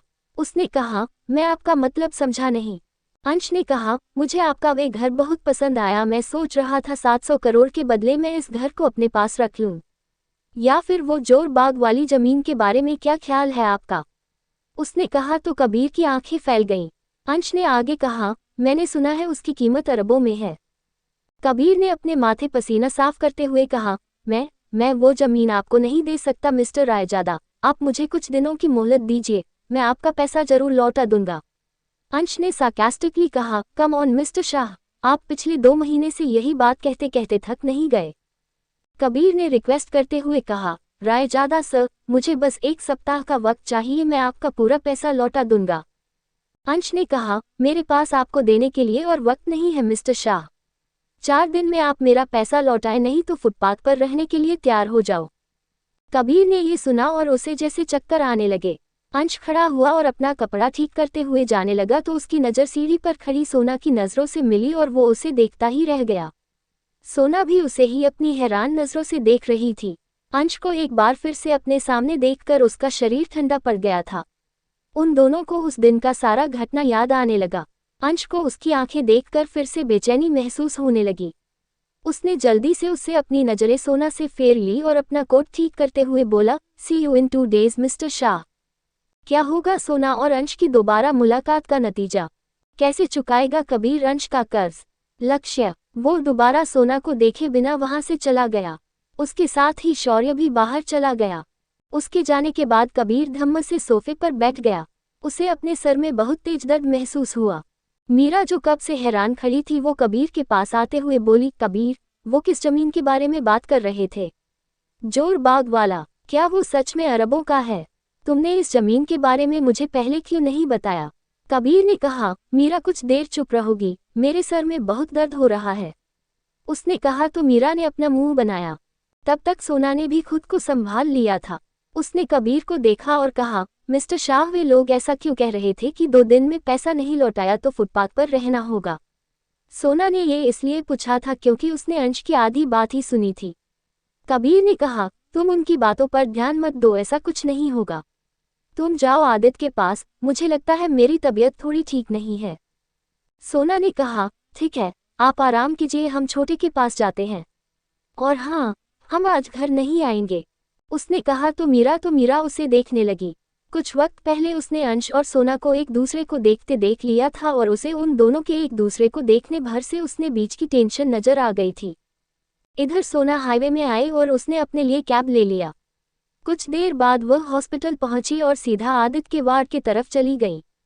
कबीर ने आदित्य के लिए केयर टेकर का इंतजाम कर दिया था जिसकी वजह से सोना को ज्यादा परेशान होना नहीं पड़ रहा था। उसने आदित्य को खाना खिलाया और अपने हाथ साफ करने चली गई। सोना वापस जा रही थी कि वो एक लड़के से टकरा गई। वो गिरने को थी तभी उस लड़के ने सोना का हाथ पकड़ के उसे गिरने से बचा लिया। उसने देखा एक हैंडसम सा लड़का उसके हाथ को पकड़कर खड़ा था। वो लड़का भी उसके खूबसूरत आंखें देखकर उनमें ही खो गया। सोना ने उसे धक्का दिया और ठीक से खड़ी हो गई। कुछ देर सोना को देखते रहने के बाद उसने कहा, मुझे लगता है मैंने तुम्हें कहीं देखा है। सोना ने उसे घूरकर देखा और उसके बगल से जाने लगी तभी वो लड़का बोला, सोना। सोना अपना नाम सुनकर रुक गई। उसने आश्चर्य से उस लड़के को देखा। वो उसके पास आया और खुश होते हुए बोला, तुमने मुझे पहचाना नहीं? मैं लक्ष्य ओबेरॉय, तुम्हारा पड़ोसी। जब तुम 9 साल की थी और मैं 12 साल का, हम साथ में खेलते थे, कुछ याद आया? उसने कहा तो सोना हैरान हो गई। उसने कहा, ओ तुम वो लक्ष्य हो, हमें तुम्हें नहीं पहचाना, तुम पहले कितने मोटे थे और अब। सोना चुप हो गई। और अब, लक्ष्य ने पूछा तो इस बार सोना ने कुछ नहीं कहा। वो काफी हैंडसम था। वैसे तुम यहाँ क्या कर रही हो? सोना ने कहा, एम, हम यहाँ आदित के साथ हैं। उसे चोट आई है और हम उसके साथ ही हैं। ओ वो आदित शाह, वो तुम्हारा भाई है। मैं उसका डॉक्टर हूँ। आदित का ट्रीटमेंट मेरे अंडर होगा। सोना ने ओ कहा। दोनों बातें करते हुए आदित के वार्ड में आ गए। सोना को याद था बचपन में वो उसका काफी ख्याल रखता था। सोना ने उसे बातों बातों में बता दिया था कि वह इसी हॉस्पिटल में इंटर्न है और उसकी ज्वाइनिंग 2 दिन बाद है। रात 10 बजे कबीर का बंगला। कबीर अपने सर पर बर्फ की गर्म पानी से सिंचाई कर रहा था। उसके बगल में बेड पर मीरा खर्राटे मार रही थी। कबीर ने खुद से कहा, मुझे समझ नहीं आ रहा मैं इन 2 दिनों में 700 करोड़ का इंतजाम कहाँ से करूं। अगर मैंने उस जमीन को अंश को दे दिया तो मैं वैसे भी लूट जाऊंगा। 700 करोड़ रुपए के लिए मैं अरबों की जमीन को नहीं खो सकता। मुझे जल्द ही उसकी शादी करवानी होगी, तभी वो करोड़ों का जमीन मेरे हाथ आएगा। पर उसे शादी के लिए कैसे मनाऊं? सोना के घर छोड़कर जाने के कुछ सालों बाद कबीर को सोना की मां की वसीयत का पता चला था, जिसमें उसने साफ साफ ये मेंशन किया गया था कि सोना की शादी के बाद जोरबाग वाली जमीन उसकी बेटी और होने वाले दामाद की होगी। इस बारे में सिर्फ कबीर के वकील और कबीर को ही पता था। कबीर सोना को घर वापस इसीलिए तो लेकर आया था ताकि वो उसके मां के अरबों की संपत्ति को अपने नाम करवा सके। अगली सुबह सोना की आंख खुली। उसने देखा उसके सिरहाने के पास एक लाल गुलाब का फूल है और उसके साथ एक नोट भी। उसमें लिखा था, ये खूबसूरत फूल एक खूबसूरत परी के लिए। अब स्माइल हो गया हो तो कैंटीन में मुझसे मिलो। सोना के होठों पर स्माइल आ गई। उसने आदित को देखा और अपने बालों को बांधते हुए फ्रेश होने चली गई। कुछ देर बाद वो फ्रेश होकर कैंटीन में पहुंची। उसने देखा लक्ष्य एक राउंड टेबल पर 2 ब्रेकफास्ट का प्लेट लेकर अकेला बैठा उसे देखकर मुस्कुरा रहा है। वो उसके पास आकर बैठ गई। उसने अपने बालों को कान के पीछे टक करते हुए कहा, थैंक यू। लक्ष्य ने कहा, उसे रहने दो ना, ज्यादा अच्छी लगती हो। उसने कहा तो सोना की पलकें झुक गई। वे दोनों बातें करते हुए नाश्ता करने लगे। इसी तरह शाम कब हो गई पता नहीं चला। सोना को भी शाम को घर वापस जाना था, इसलिए वो सामान पैक करके निकल रही थी कि लक्ष्य पीछे से बोला, तुम घर जा रही हो? मैं भी घर ही जा रहा हूँ, तुम मेरे साथ चलोगी? सोना ने ओके कहा और केयरटेकर को आदित का ध्यान रखने का कहकर लक्ष्य के साथ चली गई। वे दोनों कुछ देर बाद घर पहुंचे। लक्ष्य ने सोना के लिए कार का दरवाजा खोला तो सोना कार से बाहर आ गई। उसने लक्ष्य को बाय कहा और गेट से अंदर आ गई। कबीर उसे छत पर खड़ा देख रहा था। उसने ये भी देखा कि वह लड़का उसके पड़ोस में सालों से रहने वाला ओबरॉय परिवार का इकलौता बेटा है जो अभी अभी इंडिया वापस आया है। कबीर उसे देखते हुए नीचे आ गया। तब तक सोना भी अंदर आ चुकी थी। कबीर ने उसे देखा और कहा, तुम आ गई, अब आदित कैसा है? सोना ने सीधा सा जवाब बोली, वो ठीक है। पूछने के लिए थैंक्स। वो जाने लगी तो कबीर ने उसे रोक दिया। रुको सोना। सोना रुक गई। कबीर ने कहा, तुम अभी अभी ओबरॉय साहब के बेटे के साथ थी ना?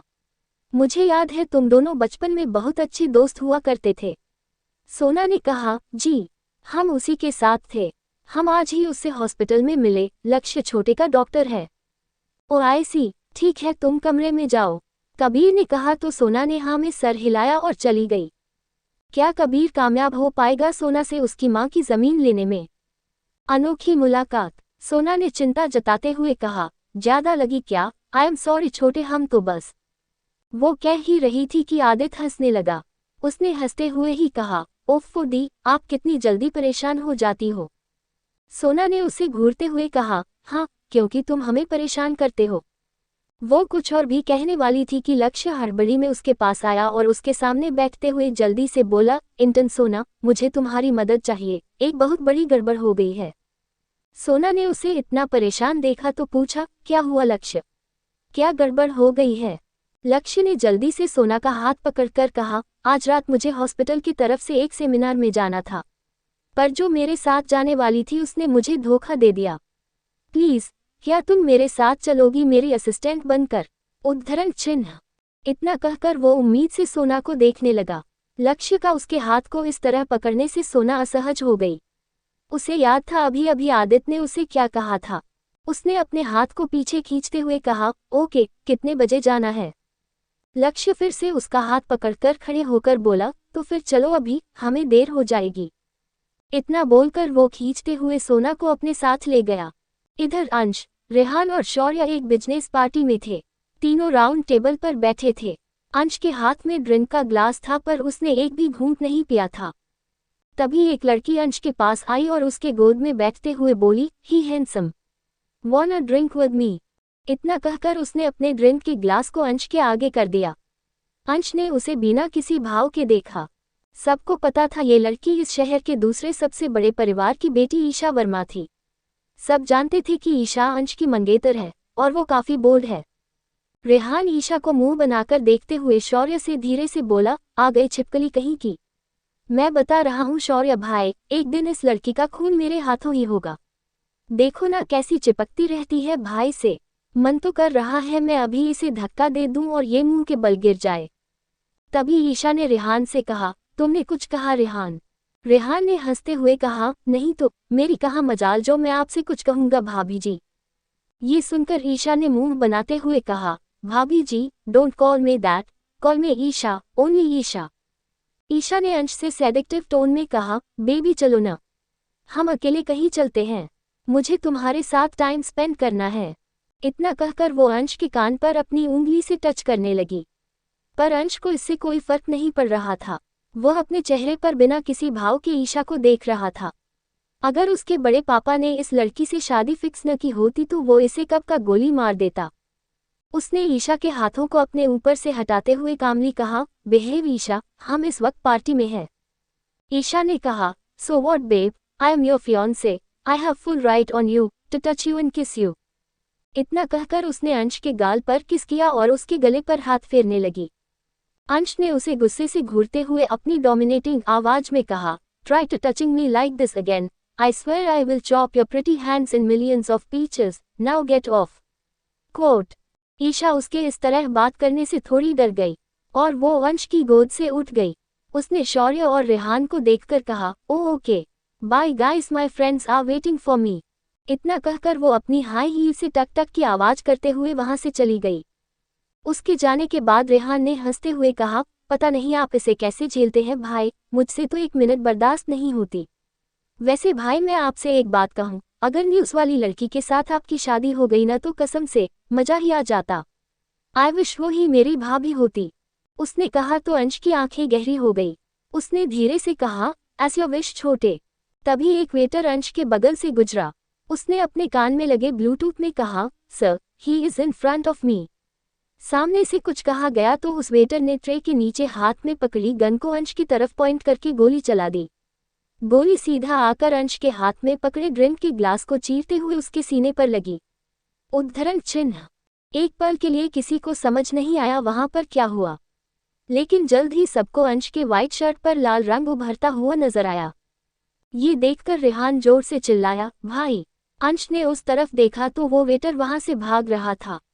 अंश अपनी चोट की परवाह किए बिना उसकी तरफ भागा। इधर सोना लक्ष्य के साथ सेमिनार खत्म होने के बाद ऑडिटोरियम से बाहर निकली। रात के 1 बज रहे थे, आसमां में तारे बिखर आए थे। तभी लक्ष्य ने सोना से कहा, ओ सोना, लगता है मैं का के अंदर ही भूल आया, तुम यहीं रुको, मैं लेकर आता हूँ। सोना आसमान में खिले बड़े से चांद को देखते हुए आगे बढ़ती जा रही थी। उसे पता नहीं चला कब वो हाईवे पर आ गई। ठंडी हवा उसके चेहरे को छू रही थी जिसे महसूस करते हुए उसने अपनी आंखें बंद कर ली। उसे याद नहीं था कब उसने इतने सुकून से इस खुली हवा में सांस ली थी। वो अपने दोनों हाथों को बाजू में रगड़ते हुए जा रही थी कि तभी एक आदमी भागता हुआ आकर उससे टकरा गया, जिससे सोना जमीन पर गिर गई। लेकिन वो आदमी नहीं रुका। सोना ने देखा तो उसकी कोहनी पर चोट आई थी जिससे वहां से हल्का सा खून आ रहा था। वो जल्दी से खड़ी हुई और अपने कपड़े झाड़ने लगी। तब जाकर उसे एहसास हुआ कि वो ऑडिटोरियम से कितनी दूर निकल आई है। वो जाने को ही थी कि उसने देखा सामने से एक आदमी भागता हुआ आया और उसे देखकर उसके सामने रुक गया। उसे देखकर सोना की आंखें बड़ी हो गई। स्ट्रीट लाइट में वो उसका चेहरा अच्छे से देख पा रही थी। उसके सामने अंश खड़ा था। उसका सफेद शर्ट पूरी तरह से खून से सन चुका था। उसे देखकर सोना के कदम अपने आप ही पीछे जाने लगे। तभी अंश ने अपनी गन उसके ऊपर पॉइंट कर दी। सोना ने ये देखा तो उसकी सांसें ही रुक गई। अंश उसकी आंखों में देख रहा था। सोना कुछ समझ पाती उससे पहले अंश ने 2 बार गोली चला दी, जिसकी आवाज से सोना ने कस के अपनी आंखें बंद कर ली। गोली सोना के कान के बगल से गुजरते हुए उस वेटर के पीठ पर जा लगी, जो वहां से भाग रहा था। सोना को जब कोई दर्द महसूस नहीं हुआ तो उसने अपनी आंखें खोली और उस तरफ घबराते हुए देखा। वो आदमी कुछ वक्त पहले उससे टकराया था, वो जमीन पर गिरा हुआ था। सोना ने ये देखा तो वो काफी घबरा गई। सोना घबराहट में बोली, आपने मार दिया उसे। उसने अपने मुंह पर हाथ रखते हुए अंश को घबराए नजरों से देखा। अंश उसकी तरफ धीमे कदमों से बढ़ा। वही सोना अपना पैर पीछे की तरफ ले जाने लगी। सोना ने चिल्लाते हुए कहा, डोंट कम टू मी, दूर रहिए हमसे, यू आर अ मर्डरर, हम पुलिस को बता देंगे। आपने किसी को मार दिया। कोर्ट। वह इतना बोलते हुए पीछे बढ़ रही थी, तभी एक लाइट पोल से टकरा गई। अंश उसके एकदम करीब आकर खड़ा हो गया। सोना अंदर से घबरा रही थी, पर वो अपनी हिम्मत दिखाते हुए उसकी आंखों में देखने लगी। अंश ने अपनी भारी लेकिन ठंडी आवाज में कहा, ओ रियली, तुम पुलिस को बताओगी?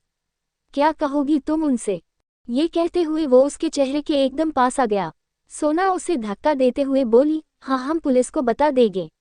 आपने हमारे सामने एक आदमी को गोली मार दी, आप एक खूनी हैं। ये सुनकर अंश उसे गुस्से से घूरने लगा। आज तक किसी ने भी उससे इस तरह बात करने की हिम्मत नहीं की थी। ये लड़की बार बार उसे ट्रिगर कर रही थी। उसने सोना की कोहनी पकड़ी और अपने करीब खींचकर दांत पीसते हुए बोला, तुम्हें लगता है अंश राय ज्यादा किसी से डरता है? वैसे भी तुम पुलिस को कुछ तब बता पाओगी ना जब तुम खुद जिंदा बचाएगी। क्या होगा अगर मैं तुम्हें भी मार दूं? यहाँ दूर दूर तक कोई तुम्हें मुझसे बचाने वाला नहीं है। ये सुनकर सोना की आंखें फैल गईं। उसने इधर उधर देखा तो सच में वहां पर कोई नहीं था। ये देखकर उसे घबराहट होने लगी। साथ ही उसकी कोहनी में काफी दर्द हो रहा था, क्योंकि अंश ने उस जगह को कसकर पकड़ रखा था जहां उसे चोट लगी थी। अंश ने कहा, देखा, यहाँ तुम्हें मुझसे बचाने वाला कोई नहीं है, तो मरने के लिए तैयार हो जाओ। उद्धरण चिन्ह। फिर सोना के सर पर गन पॉइंट किया तो सोना ने डरते हुए अपनी आंखें बंद कर ली। अंश सोना के चेहरे पर बदलते भाव को देख पा रहा था। घबराहट की वजह से उसकी बंद पलकें बार बार हिल रही थी, जो किसी तितली की पंख की तरह लग रहे थे। उसके गुलाबी होठ बार बार बंद और खुल रहे थे। अंश उसके होठों से अपनी नजरें ही नहीं हटा पा रहा था। उन्हें बार बार बंद खुला होते देख उन्हें एक बार फिर से महसूस करने की तलब होने लगी। उसने अनजाने में अपनी लार निगल ली और उसके चेहरे की तरफ झुका। उसने अपनी आंखें बंद की और सोना की खुशबू को महसूस किया। वो उसे छू पाता उससे पहले उसे अपने पीछे से जूतों की आवाज आई। उसने उसका हाथ छोड़ दिया और झट से उससे दूर हो गया। तब तक शौर्य और रेहान उसके पास आ गए थे। सोना ने यही मौका देखा और वहां से भाग गई। रेहान ने कहा, क्या वो भाग गया? और वो लड़की कौन है भाई? अंश ने सोना को जाते हुए देखकर कहा, पता नहीं कौन है, और वो वहां है। उसने वेटर की तरफ इशारा किया। तभी शौर्य ने देखा अंश का अब तक काफी खून बह चुका था। वो उसके पास आते हुए बोला, अंश, तेरा बहुत खून बह रहा है। तब जाकर अंश को याद आया कि उसे चोट लगी है। उसने अपने चोट वाली जगह पर हाथ रखा और उसका सर घूम गया। इधर सोना भागकर ऑडिटोरियम की तरफ जा रही थी, तभी सामने से आ रही कार से टकराते टकराते बची। उसने देखा ये लक्ष्य की कार है। उसने पैसेंजर सीट का गेट खोला और अंदर बैठते हुए जल्दी जल्दी बोली, लक्ष्य, हमें घर जाना है, हमें घर छोड़ दो। लक्ष्य ने उसे घबराए हुए देखा तो पूछा, क्या हुआ सोना, तुम इतनी घबराई हुई क्यों हो? सोना ने कुछ नहीं कहा। वो अपनी कांपती उंगलियों से अपने चेहरे को छूते हुए खिड़की से बाहर देखने लगी। लक्ष्य ने भी ज्यादा उससे कुछ नहीं पूछा। वो ड्राइव करने लगा, तभी उसकी नज़र सोना की कोहनी पर पड़ी जहां से खून आ रहा था। उसने कार के ब्रेक पर पैर रखा और सोना की कोहनी को पकड़ते हुए बोला, तुम्हें तो चोट लगी है, दिखाओ मुझे। उद्धरण चिन्ह। लक्ष्य उसकी चोट को देखने लगा। उसने फिक्र करते हुए पूछा, तुम्हें ये चोट कैसे लगी? कहीं गिर गई थी क्या? सोना अपना हाथ पीछे खींचते हुए बोली, कुछ नहीं, ये बस थोड़ा सा ही लगा है, हम ठीक हैं। लक्ष्य ने उसकी बांह को फिर से पकड़ लिया। उसने कहा, ये तुम्हें कम लग रहा है, इतनी जोर से लगी है तुम्हें, रुको मैं इस पर दवाई लगा देता हूँ। ये कहते हुए उसने फर्स्ट एड किट निकालकर उसकी कोहनी पर फूंक मारते हुए दवाई लगाने लगा। कौन है अंश की जान का दुश्मन? क्या होगा सोना का अगला कदम अंश के खिलाफ? मीरा के सवाल। सोना भागकर ऑडिटोरियम की तरफ जा रही थी, तभी वो सामने से आ रही कार से टकराते टकराते बची। उसने देखा ये लक्ष्य की कार है। उसने पैसेंजर सीट का गेट खोला और अंदर बैठते हुए हड़बड़ी में बोली, लक्ष्य हमें घर जाना है, हमें घर छोड़ दो। लक्ष्य ने उसे घबराए हुए देखा तो पूछा, क्या हुआ सोना, तुम इतनी घबराई हुई क्यों हो? सोना ने कुछ नहीं कहा। वो अपनी कांपती उंगलियों से अपने चेहरे को छूते हुए खिड़की से बाहर देखने लगी। लक्ष्य ने भी ज्यादा उससे कुछ नहीं पूछा। वो ड्राइव करने लगा, तभी उसकी नज़र सोना के कोहनी पर पड़ी जहां से खून आ रहा था। उसने कार के ब्रेक पर पैर रखा और सोना के कोहनी को पकड़ते हुए बोला, तुम्हें तो चोट लगी है, दिखाओ मुझे उद्धरण चिन्ह। लक्ष्य उसकी चोट को देखने लगा। उसने फिक्र करते हुए पूछा, तुम्हें ये चोट कैसे लगी, कहीं गिर गई थी क्या? सोना अपना हाथ पीछे खींचते हुए बोली, कुछ नहीं, ये बस थोड़ा सा ही लगा है, हम ठीक हैं। लक्ष्य ने उसके बांह को फिर से पकड़ लिया। उसने कहा, ये तुम्हें कम लग रहा है, इतनी जोर से लगी है तुम्हें, रुको मैं इस पर दवाई लगा देता हूँ। ये कहते हुए उसने फर्स्ट एड किट निकालकर उसके कोहनी पर फूंक मारते हुए दवाई लगाने लगा। सोना के आंखों में दर्द से आंसू आ गए थे। लक्ष्य दवाई करके बैंडेज लगा दिया। अब ठीक है। सोना ने हाँ में सर हिलाया। पर तुमने बताया नहीं ये चोट तुम्हें कैसे लगी? सोना ने कहा, वो हम चलते चलते गिर गए थे, बस उसी से थोड़ी लग गई। लक्ष्य ने कार स्टार्ट किया और वे चले गए। पूरे रास्ते पर सोना चुपी बैठी रही। लगभग 1 घंटे बाद लक्ष्य ने सोना शाह विला छोड़ दिया। अब तक रात के 10 बज रहे थे। मीरा लिविंग रूम में बैठी थी। उसने सोना को इतनी रात को घर आते देखा तो कहा, तुम इतनी रात को कहाँ से आ रही हो सोना? क्या ये कोई वक्त है घर आने का? सोना जो अपने कमरे की तरफ बढ़ रही थी, उसने ये सुना तो रुक गई। वो अब तक उस अंश के बिहेवियर के बारे में सोच रही थी। उसने अपने माथे से पसीना साफ किया और कहा, हाँ हम हॉस्पिटल से आ रहे हैं। मीरा ने उसके हाव भाव देखा और आंखें छोटी करते हुए कहा, तुम सच कह रही हो तो फिर इतना घबरा क्यों रही हो? सोना ने उसे देखा और कहा, नहीं तो हम नहीं घबरा रहे, और हम आपसे झूठ क्यों कहेंगे? हमें आपकी तरह झूठ बोलना नहीं आता। सोना ने कहा तो मीरा ने उसे गुस्से से घूरा। सोना बोली, अब आपके सवाल खत्म हो गए हो तो क्या हम अब जाएं? हमें बहुत नींद आ रही है। सोना ने कहा और जाने लगी तो मीरा ने एक बार फिर से उसे रोक दिया। रुको सोना, मुझे तुमसे बात करनी है। सोना रुक गई। उसने मीरा को देखा लेकिन कुछ कहा नहीं। मीरा उसके सामने आकर खड़े होते हुए डायरेक्टली पूछा, तुम अंश रायजादा को कैसे जानती हो? अंश का नाम सुनकर सोना ने कस के अपनी मुट्ठी बांध ली। का कौन अंश रायजादा? आप किसके बारे में बात कर रही हैं? हमें नहीं पता। सोना ने नजरें चुराते हुए कहा। मीरा के होठों पर शैतानी स्माइल आ गई। उसने कहा, तुम झूठ बोल रही हो। कुछ दिनों पहले जो अंश रायजादा के साथ टीवी पर थी वो तुम ही थी ना? कबीर ने बेशक तुम्हें नहीं पहचाना पर मैंने तुम्हें पहचान लिया। और उस दिन भी जब अंश रायजादा घर आया था तब मैंने देखा था तुम दोनों कैसे एक दूसरे को देख रहे थे। उसने कहा तो सोना ने कस के अपनी मुट्ठी बांध ली। उसके चेहरे का भाव देखकर मीरा बता सकती थी कि उसने जो भी कहा वो सच है। सोना ने सख्ती से कहा, देखिए मिसेज शाह, जो कुछ भी न्यूज़ में दिखाए जा रहे थे वो सब झूठ हैं। हम किसी अंश रायजादा को नहीं जानते और न हम उनसे कभी मिले हैं। Now excuse me. मीरा कुछ और भी कहती उससे पहले सोना कमरे की तरफ चली गई। मीरा उसे गुस्से से जाते हुए देखने लगी। उसने अपने मन में कहा, अगर हम तुम्हारी वजह से फुटपाथ पर आए तो मैं तुम्हें कभी माफ नहीं करूंगी। बस तुम देखती जाओ सोना, मैं तुम्हारी जिंदगी नर्क से भी बदतर बना दूंगी। तुम्हें पछतावा होगा कि क्यों तुम वापस आई। इधर सोना ने कमरे का दरवाजा बंद किया और दरवाजे से टिककर बैठ गई। सोना को लग रहा था उसका सर बस अब फटने ही वाला था। अंश रायजादा। आज उसने जिस अंश को देखा था उसके बाद वो उस राक्षस के सामने भी जाना नहीं चाहती थी। उसने कुछ ही देर पहले उसके सामने किसी की जान की थी। रायजादा मैंशन। एक बड़े से लग्जरी घर में एक कमरे में अंश बेहोश था। दीप ने उसके सीने से गोली निकाल दिया था। दीप अंश का दोस्त होने के साथ एक मशहूर डॉक्टर भी था। उसने शौर्य और रेहान को देखा जो उसके लिए बहुत परेशान थे। उसने कहा, इसे गोली लगी तब तुम दोनों कहाँ थे? अगर 1 इंच भी चूक जाता तो गोली सीधा इसके हाथ पर लगती। शौर्य ने कहा, पता नहीं यार कैसे ये सब हो गया, हमने तो सिक्योरिटी का पूरा ध्यान रखा था। दीप ने एक आह भरी और कहा, इसे को सुबह तक होश आ जाएगा, लेकिन इसके बारे में घर में मत बताना, सब परेशान हो जाएंगे, खास करके शिवी को। शौर्य ने हाँ में सर हिलाया। दीप कुछ देर चुप रहने के बाद बोला, वैसे तुम लोगों ने जिसे पकड़ा है उसके बारे में कुछ पता चला? शौर्य ने कहा, हाँ, शेखर के लोगों ने उसे भेजा था।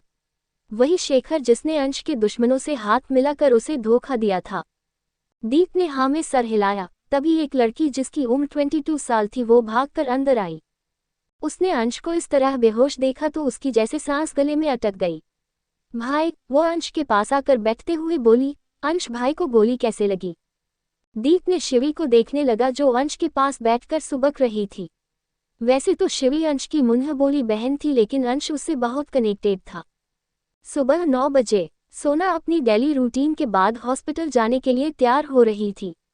तभी एक नौकरानी सोने के पास आकर बोली, दीदी आपको साहब नीचे बुला रहे हैं। हमें? सोना ने पूछा। उसे लगा कल रात उसके और मीरा के बीच जो बातें हुई थी उसे मीरा ने कबीर को बता दिया है, इसलिए वो उससे इस बारे में बात करना चाहता है। सोना ने बैग को टेबल पर रखा और नर्वस होते हुए नीचे आ गई। उसने देखा कबीर उसे देख रहा है लेकिन मीरा उसे खा जाने वाली नजरों से देख रही थी। सोना कबीर से कहा, जी आपने हमें क्यों बुलाया? क्या होगा जब अंश और सोना के बारे में कबीर को पता चलेगा? क्यों बुलाया है उसने सोना को?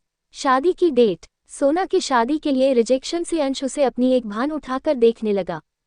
सोना का शरीर गुस्से और डर से कांप रहा था। अंश उसकी आंखों में अपने लिए नफरत और गुस्सा साफ देख सकता था। वह खड़ा हुआ और अपना कोट ठीक करते हुए सोना के पास आने लगा। सोना उसे अपने पास आते देखकर पीछे जाने लगी। कबीर अंश को रोकते हुए बोला, रायजादा साहब आप मेरी बेटी से शादी। वो कह ही रहा था कि अंश के गार्ड ने उसे आगे जाने से रोक दिया। पीछे हटते हुए सोना की पीठ दीवार से टिक गई। अंश अपने दोनों हाथों को पॉकेट में डालकर सोना से कुछ ही दूरी पर खड़ा हो गया। उसने बीच सिर्फ कुछ इंचों का फैसला था। सोना उसे अपनी घबराई नजरों से देख रही थी। अंश उसकी आंखों में देखते हुए ऊंची आवाज में कबीर से बोला, मैं आपसे कुछ नहीं रहा बता रहा हूँ मिस्टर शाह। मुझे आपकी बेटी से शादी करनी है, वो भी 2 दिन में। तब तक मेरी होने वाली बीवी को मैं आपके पास छोड़ रहा हूँ मिस्टर शाह। इसका अच्छे से ख्याल रखना। सोना अपना सर नहीं में हिलाते हुए बोली, you are a monster, I won't marry you. Sona की आंखें लाल थी। अंश ने उसके चेहरे के एकदम करीब आते हुए अपनी ठंडी आवाज में बोला, यू विल स्वीट हार्ट। उसने कहा और सोना के गाल पर लुढ़क रहे आंसू को अपनी उंगली से साफ कर उसे देखने लगा। उसने फिर से सोना को देखा और बिना कुछ कहे घर से बाहर निकल गया। उसके साथ उसके गार्ड भी पैसों से भरा बैग टेबल पर ही छोड़कर चले गए। उसके जाने के बाद सोना दीवार से फिसलते हुए जमीन पर बैठ गई। मीरा ने बैग के पैसों को अपनी लालच भरी नजरों से देखा और पैसों को छू कर देखने लगी। उसने आज से पहले इतना पैसा कहीं नहीं देखा था, क्योंकि कबीर फाइनेंशियल वर्क को उससे दूर ही रखता था। वो उसे सिर्फ महीने के खर्च के लिए पैसे दिया करता था जो सिर्फ लाखों में होती थी, जिसे उसे बहुत सोच समझकर खर्च करना पड़ता था। कबीर ने सोना की हालत देखी और उसके पास आ गया। वो उसे अपने सीने से लगाते हुए बोला, शुश बेटा, कुछ नहीं होगा, पापा है ना तुम्हारे साथ। सोना ने अपने पापा के हाथ को कस के पकड़ लिया और सुबकते हुए बोली, पापा, हमें उनसे शादी नहीं करनी। वो एक राक्षस है पापा, हमें उनसे शादी नहीं करनी। कबीर ने उसके सर को सहलाया। सोना ने आज पहली बार उसे पापा कहा था, जिसे सुनकर कबीर ने सोचा शायद उसने लगभग उसका भरोसा दोबारा पा लिया है। वह बहुत फिक्र के साथ सोना के सर पर चूमते हुए बोला, डोंट वरी सोना, मैं सब ठीक कर दूंगा। मैं किसी भी हाल में उसे तुमसे शादी नहीं करने दूंगा, किसी भी हाल में नहीं, उसने कहा और उसकी आंखें गहरी हो गई। उसने अपने मन में कहा, क्योंकि अगर तुम्हारी शादी उससे हो गई तो मेरे हाथों से तुम्हारी माँ की वो अरबों की संपत्ति निकल जाएगी जो मेरे रहते कभी ये मुमकिन नहीं। उसने सोना को संभाल कर उठाया और उसे उसके कमरे में ले आया। वो उसे बेड पर बिठाते हुए सॉफ्टली बोला, तुम आराम करो, मैं आज हॉस्पिटल चला जाऊंगा, आदित्य की फिक्र मत करो HMM। सोना ने हाँ में सर हिलाया। कबीर ने उसके माथे पर बहुत प्यार से किस किया और कमरे से बाहर चला गया। इधर अंश अपने घर जा रहा था। उसके फोन पर बार-बार ईशा का कॉल आ रहा था। उसने न जाने कितनी ही बार कॉल रिजेक्ट किया था, लेकिन ईशा अंश का पीछा छोड़ने का नाम ही नहीं ले रही थी। अंश ने फ्रस्ट्रेट होकर उसका कॉल अटेंड किया। क्या हुआ ईशा, तुम बार बार मुझे कॉल क्यों कर रही हो? जानती नहीं मैं इस वक्त बहुत जरूरी मीटिंग में रहता हूँ। सामने से ईशा ने कहा, ओ come on Ansh, I am your soon be wife, don't lie to me. मैं तुम्हारे ऑफिस के बाहर खड़ी हुई और कृष्ण ने मुझे बताया तुम आज ऑफिस ही नहीं आए। अंश ने अपनी आंखें बंद कर ली। वह अपने दांत पीसते हुए धीरे से बुदबुदाया, लगता है इस कृष्ण को अपनी नौकरी प्यारी नहीं है। उसने कहा, ओ हाँ, मैं कुछ काम से बाहर आया था, तुम बताओ तुमने मुझे कॉल क्यों किया है? सामने से ईशा ने एक्साइटेड होते हुए कहा, गेस व्हाट अंश, तुम्हारे बड़े पापा और मेरे पापा ने हमारी शादी की डेट फिक्स कर ली है। We are getting married after 2 weeks. You know, I am so excited. Ansh ने ये सुना और अपनी आंखें बंद कर ली। उसने काम टोन में कहा, ये आई गॉट इट। सामने से ईशा ने कहा, चलो अब जल्दी से मुझे एम्पायर से पिक कर लो, मुझे ढेर सारी शॉपिंग करनी है। अंश ने इरिटेट होते हुए कहा, मैं बहुत बिजी हूँ ईशा, तुम अपने फ्रेंड्स के साथ चली जाओ। ईशा कुछ कहती उसने फोन कट कर दिया। उसने अपना सर पीछे सीट से टिका लिया और आंखें बंद कर ली। उसने सोचा, मुझे जल्द ही ये ड्रामा खत्म करना होगा। शाम 7 बजे, कबीर शाह का घर। कबीर लिविंग रूम में सोफे पर बैठा अपने वकील से कुछ बात कर रहा था। तभी डोरबेल बजी। एक नौकर ने दरवाजा खोला और लक्ष्य अंदर आया। कबीर ने उसे देखा और उसकी आंखों में चमक आ गई। उसने सोचा, चल कबीर लग जा काम पर। वो सोफे से खड़ा हुआ और अपने चेहरे पर परेशानी के भाव लाते हुए लक्ष्य के सामने आकर खड़ा हो गया। लक्ष्य कुछ कहता उससे पहले कबीर ने कहा, अच्छा हुआ लक्ष्य बेटा जो तुम आ गए, नहीं तो मैं तुम्हारे पास ही आने वाला था। देखो ना, सोना सुबह से कमरे से बाहर नहीं आ रही है और न किसी से बात कर रही है। वो बहुत परेशान है। लक्ष्य ने ये सुना और उसके चेहरे पर भी परेशानी के भाव आ गए। उसने परेशान होते हुए कहा, क्या हुआ उसे अंकल, वो ठीक तो है ना? कबीर ने कहा, तुम खुद ही उससे क्यों नहीं पूछते? कबीर ने कहा तो लक्ष्य ने हाँ में सर हिलाया। कबीर ने कहा, उसका कमरा ऊपर राइट साइड पर है, तुम जाकर उससे बात करने की कोशिश करो। लक्ष्य ने हाँ में सर हिलाया और कमरे की तरफ भाग गया। उसके जाने के बाद कबीर के होठों पर शातिर मुस्कान तैर गई। लक्ष्य सोना के कमरे में आया तो देखा सोना कमरे में कहीं भी नहीं है। उसने इधर उधर देखा तो पाया सोना बालकनी के झूले पर बैठी है। लक्ष्य उसके तरफ धीमे कदमों से बढ़ गया। उसने देखा सोना की आंखें बंद करके बैठी है और उसके गाल पर आंसू के सूखने के निशान थे। उसकी पलकें अब भी गीली थी। लक्ष्य उसे कुछ देर देखता रहा। उसका दिल तेजी से धड़कने लगा। ये पहली बार नहीं था जब उसके साथ ऐसा हो रहा था। जब भी वह सोना के आसपास होता उसके दिल की धड़कन उसके काबू से बाहर हो जाते। तभी सोना को लगा कोई उसे देख रहा है। उसने जल्दी से अपनी आंखें खोली और लक्ष्य को अपने सामने देखकर हड़बड़ा गई। उसने हड़बड़ाते हुए कहा, लक्ष्य तुम यहाँ? लक्ष्य ने खुद को नॉर्मल किया और कहा, हाँ मैं तुमसे मिलने आया था, अंकल ने बताया तुम्हारी तबीयत ठीक नहीं है। क्या हुआ तुम्हें? कहते हुए उसने सोना के माथे पर हाथ लगाकर देखा। सोना को सच में बहुत तेज बुखार था। लक्ष्य उस पर बरस पड़ा, तुम्हें तो बुखार है सोना, पर ये कैसे हुआ? क्या तुमने दवाई ली? कितनी लापरवाह हो तुम। लक्ष्य उसे किसी छोटे बच्चे की तरह डांट रहा था। सोना बस उसे खुद को डांटते हुए देख रही थी। अचानक से सोना उसके गले से लग गई और रोने लगी। लक्ष्य उसके ऐसे करने से हैरान परेशान हो गया। उसने धीरे से सोना के पीठ पर हाथ रखा और गिल्टी फील करते हुए बोला, आई एम सॉरी, तुम्हारी तबीयत खराब है और मैंने तुम्हें डांटा। लक्ष्य ने उसे खुद से दूर किया और उसके आंसू साफ करते हुए सॉफ्टल बोला, डोंट क्राई सोना, बात क्या है मुझे बताओ, तुम रो क्यों रही हो? सोना ने नहीं में सर हिलाया। कबीर उन दोनों को दरवाजे पर खड़ा होकर देख रहा था। उसने खुद से कहा, चल कबीर, यही अच्छा मौका है, लग जा काम पर। सोचा और उनके पास आ गया। उन्हें देखकर सोना और लक्ष्य थोड़े दूर हो गए। कबीर ने अपने चेहरे पर परेशानी के भाव लाते हुए कहा, लक्ष्य बेटा मैं बताता हूँ इसे क्या हुआ है। लक्ष्य ने सोना को देखा। उसने कहा, जी अंकल, मैं भी जानना चाहता हूँ सोना को क्या हुआ है, ये इतनी परेशान क्यों है? सोना कबीर को देखते हुए अपने सर नहीं में हिलाया, लेकिन कबीर ने उसे इग्नोर किया और लक्ष्य को सोफे पर बैठने के लिए कहा। लक्ष्य सोफे पर बैठ गया। कबीर ने कहा, लक्ष्य तुमने कभी न कभी गैंगस्टर अंश रायजादा के बारे में तो सुना ही होगा। लक्ष्य ने हाँ में सर हिलाया। कबीर ने आगे कहा, बात यह है कि उन्होंने सब लक्ष्य को बताया। कैसे जल्द ही उसकी कंपनी बैंकक्रप्ट होने वाली है और उसे बचाने के लिए अंश ने सोना से शादी का प्रपोजल रखा है। ये जानकर कि अंश सोना से अगले 2 दिन में शादी करने वाला है, उसकी आंखें बड़ी बड़ी हो गई।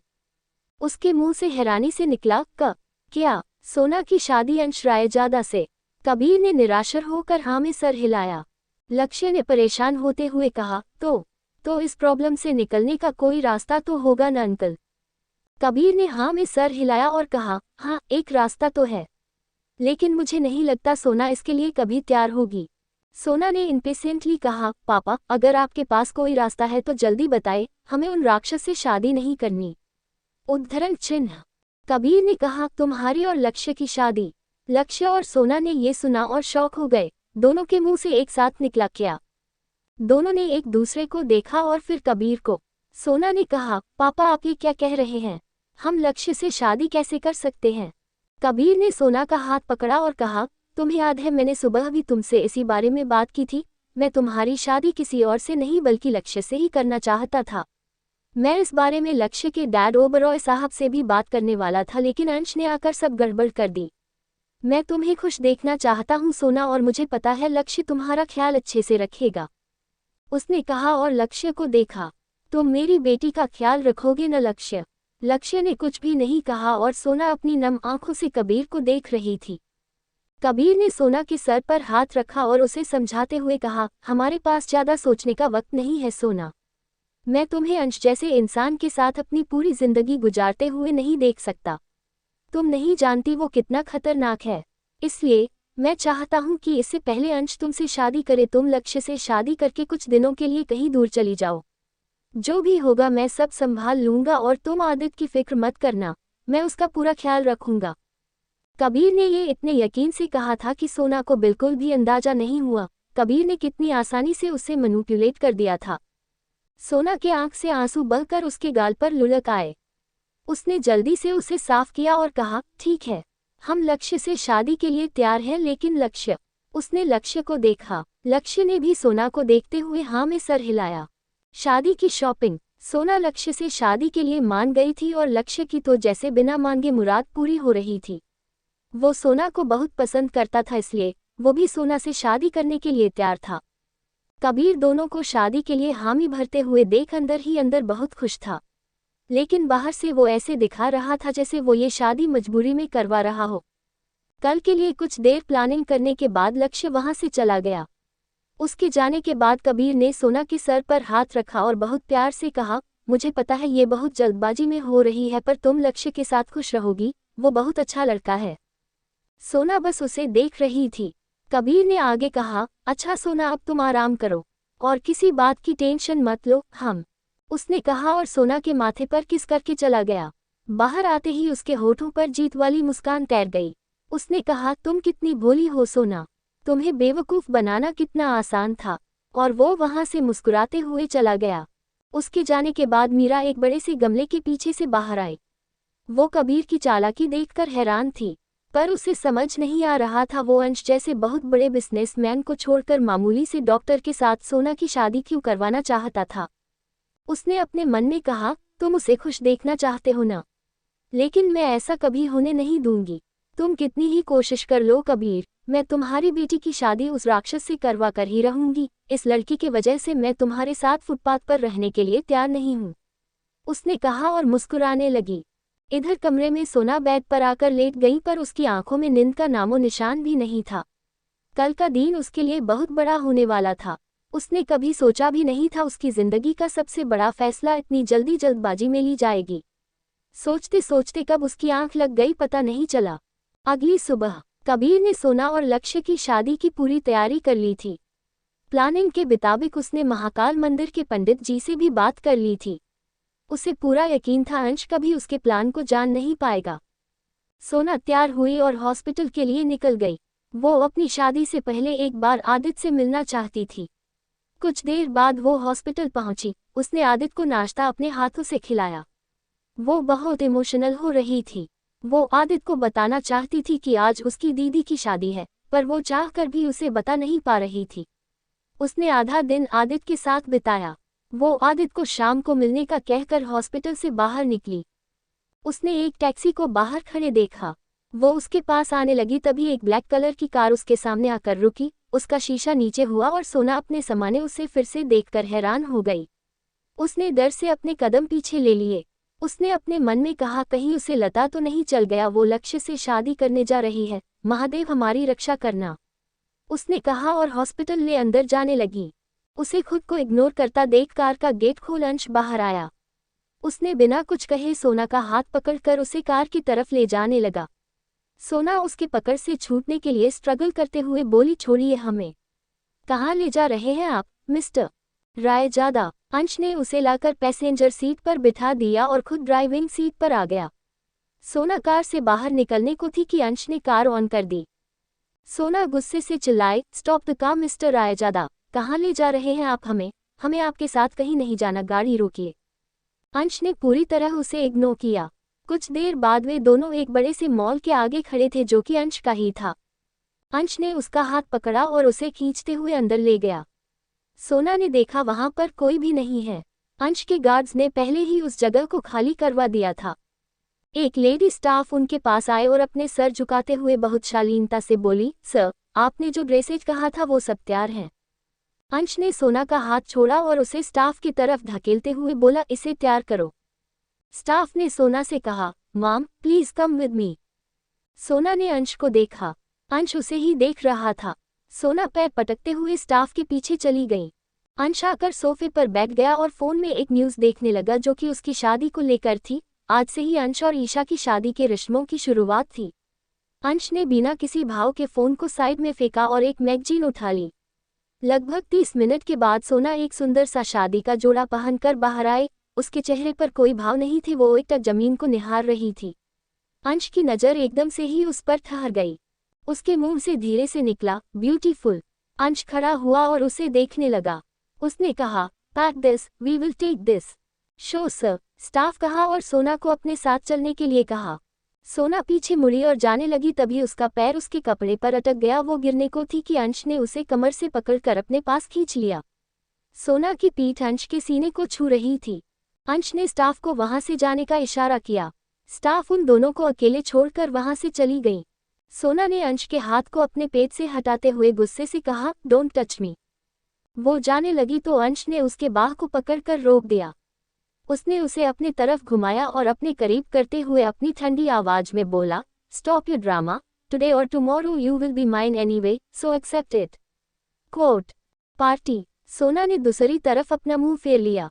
अंश ने इसके जबड़े को पकड़ा और उसका चेहरा अपने तरफ करते हुए कहा, जब मैं तुमसे बात कर रहा हूं तो तुम्हें कहीं और देखने की इजाजत नहीं है, समझी तुम? उसने कहा और अपनी पकड़ सोना के जबड़े पर कस दी। सोना ने अपनी नम आंखों से अंश की आंखों में देखा और अपना सर हिलाकर हामी भरी। गुड, अंश ने कहा और उसके गाल को थपथपाते हुए उससे दूर हट गया। उसने अपने दोनों हाथों को पॉकेट में डालते हुए कहा, जाओ जाकर कपड़े बदल लो, मैं तुम्हें घर छोड़ दूंगा। सोना वहां से चली गई। कुछ देर बाद वो कपड़े बदल कर बाहर आए, तभी उसकी नज़र दीवार पर टंगे घड़ी पर पड़ी जहां पर 3 बजने का साइन था। सोना ने अपने मन में कहा, पापा और लक्ष्य मंदिर में हमारा इंतजार कर रहे होंगे, हमें जाना होगा। उसने अंश को देखा जो अपने फोन में किसी से बात कर रहा था। वो दबे पांव वहां से जाने लगी तो अंश ने उसे बिना देखे कहा, रुको। सोना रुक गई। उसने कस के अपनी आंखें बंद कर ली।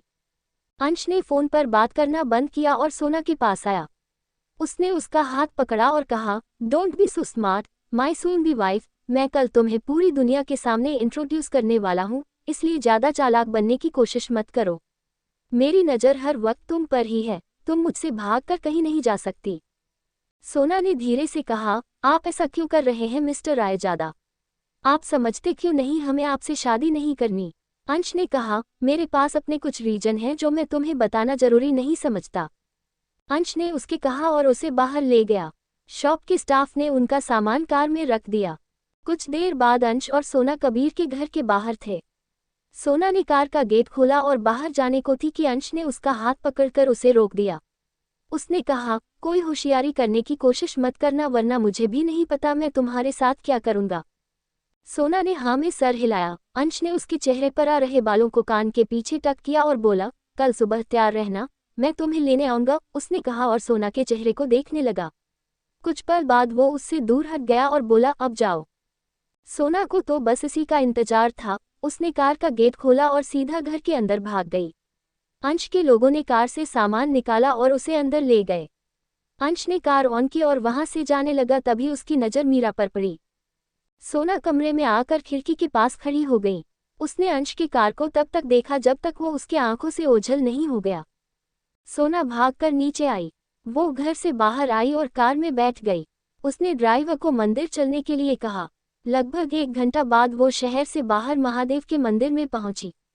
वहां पर कबीर और लक्ष्य उसका ही इंतजार कर रहे थे। लक्ष्य उसके पास आते हुए बोला, सोना कहाँ रह गई थी तुम? हम कब से तुम्हारा इंतजार कर रहे। सोना ने अपने माथे से पसीना साफ किया और कहा, वो हम। कबीर उसे बीच में काटते हुए बोला, वो सब छोड़ो, जाओ तैयार होकर आओ, हमें शादी में देरी नहीं करनी चाहिए, उसने कहा और अपने हाथ में रखे बैग को सोना की तरफ बढ़ा दिया। सोना मंदिर के पास ही बने एक कमरे में आ गई। उसने कपड़े बदले और तैयार होकर खुद को मिरर में देखने लगी। वो बहुत सुंदर लग रही थी। उसकी आंखें लाल थी, ऐसा लग रहा था वो कभी भी रोने वाली है। कुछ देर बाद वो बाहर आई। लक्ष्य मंडप पर बैठा था और पंडित जी ने मंत्र पूजा शुरू कर दी थी। लक्ष्य ने सोना को देखा और उसकी नज़र सोना पर ठहर सी गई। कबीर सोना के पास आया, उसके सर पर हाथ रखते हुए बोला, तुम बहुत प्यारी लग रही हो, बिल्कुल अपनी माँ की तरह। अगर आज वो होती तो तुम्हारी शादी को लेकर खुश भी होती, पर यह जानकर बहुत दुखी भी होती कि मुझे तुम्हारी शादी इस तरह छुपके करनी पड़ रही है। सोना ने कुछ भी नहीं कहा और अपनी नम आंखों से उसे देखने लगी। तभी पंडित जी ने दुल्हन को बुलाने के लिए कहा। सोना जाने लगी तो कबीर ने उसे रोकते हुए कहा, ओ सोना, मुझे इसमें तुम्हारी सिग्नेचर चाहिए, उसने कहा और अपने पॉकेट से एक पेपर और पेन निकालकर सोना के आगे कर दिया। सोना ने कंफ्यूज होते हुए उसे देखा।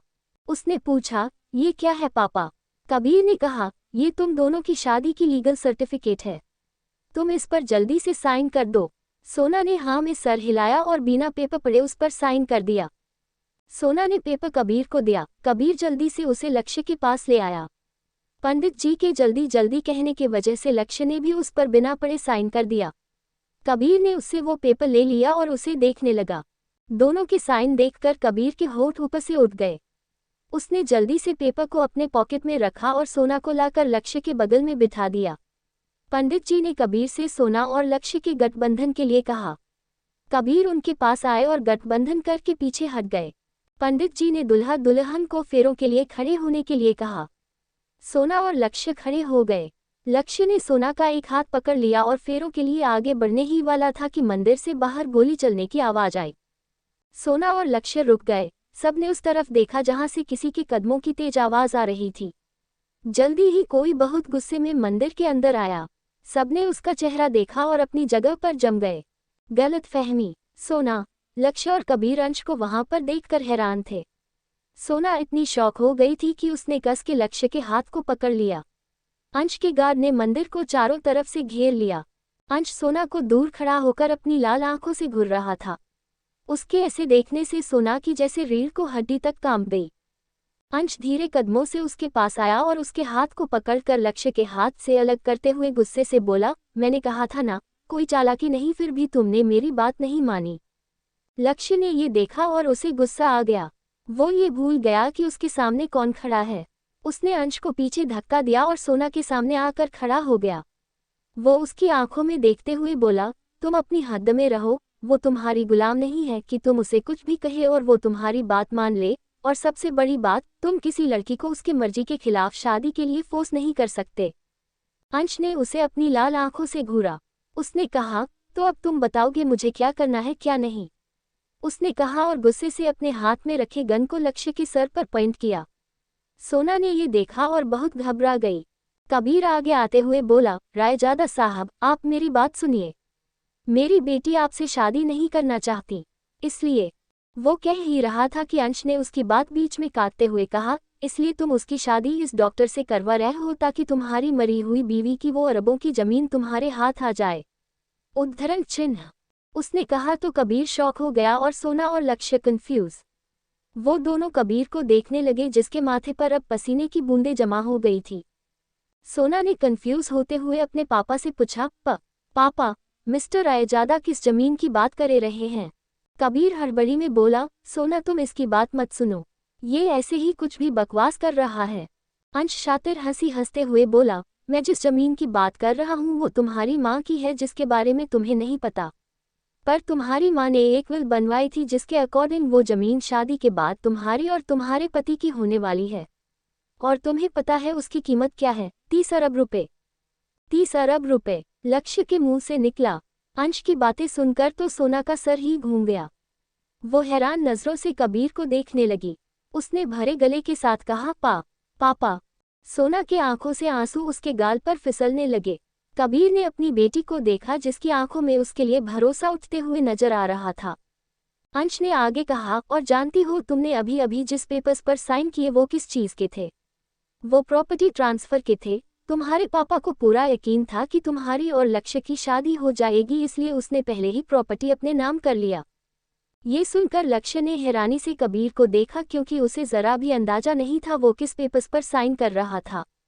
अंश ने कबीर का मजाक बनाते हुए आगे कहा, वेल मिस्टर शाह, अब मुझे नहीं लगता अब वो पेपर्स कुछ काम के हैं, क्योंकि अब इनकी शादी तो होने से रही। अंश ने कहा तो कबीर घबरा गया। उसने इतना कुछ किया था उस प्रॉपर्टी को हासिल करने के लिए। उसने कहा, ऐसा नहीं हो सकता। ऐसा ही है मिस्टर शाह, क्योंकि उसकी शादी इससे नहीं बल्कि मुझसे होगी, वो भी अभी इसी वक्त। लक्ष्य अंश के ऊपर हाथ उठाने ही वाला था कि अंश के एक गार्ड ने उसे दबोच लिया। वो उसके हाथों को पीछे की तरफ मोड़ते हुए उसके घुटनों पर बिठा दिया। लक्ष्य जोर से चिल्लाया, सोना भागो यहाँ से।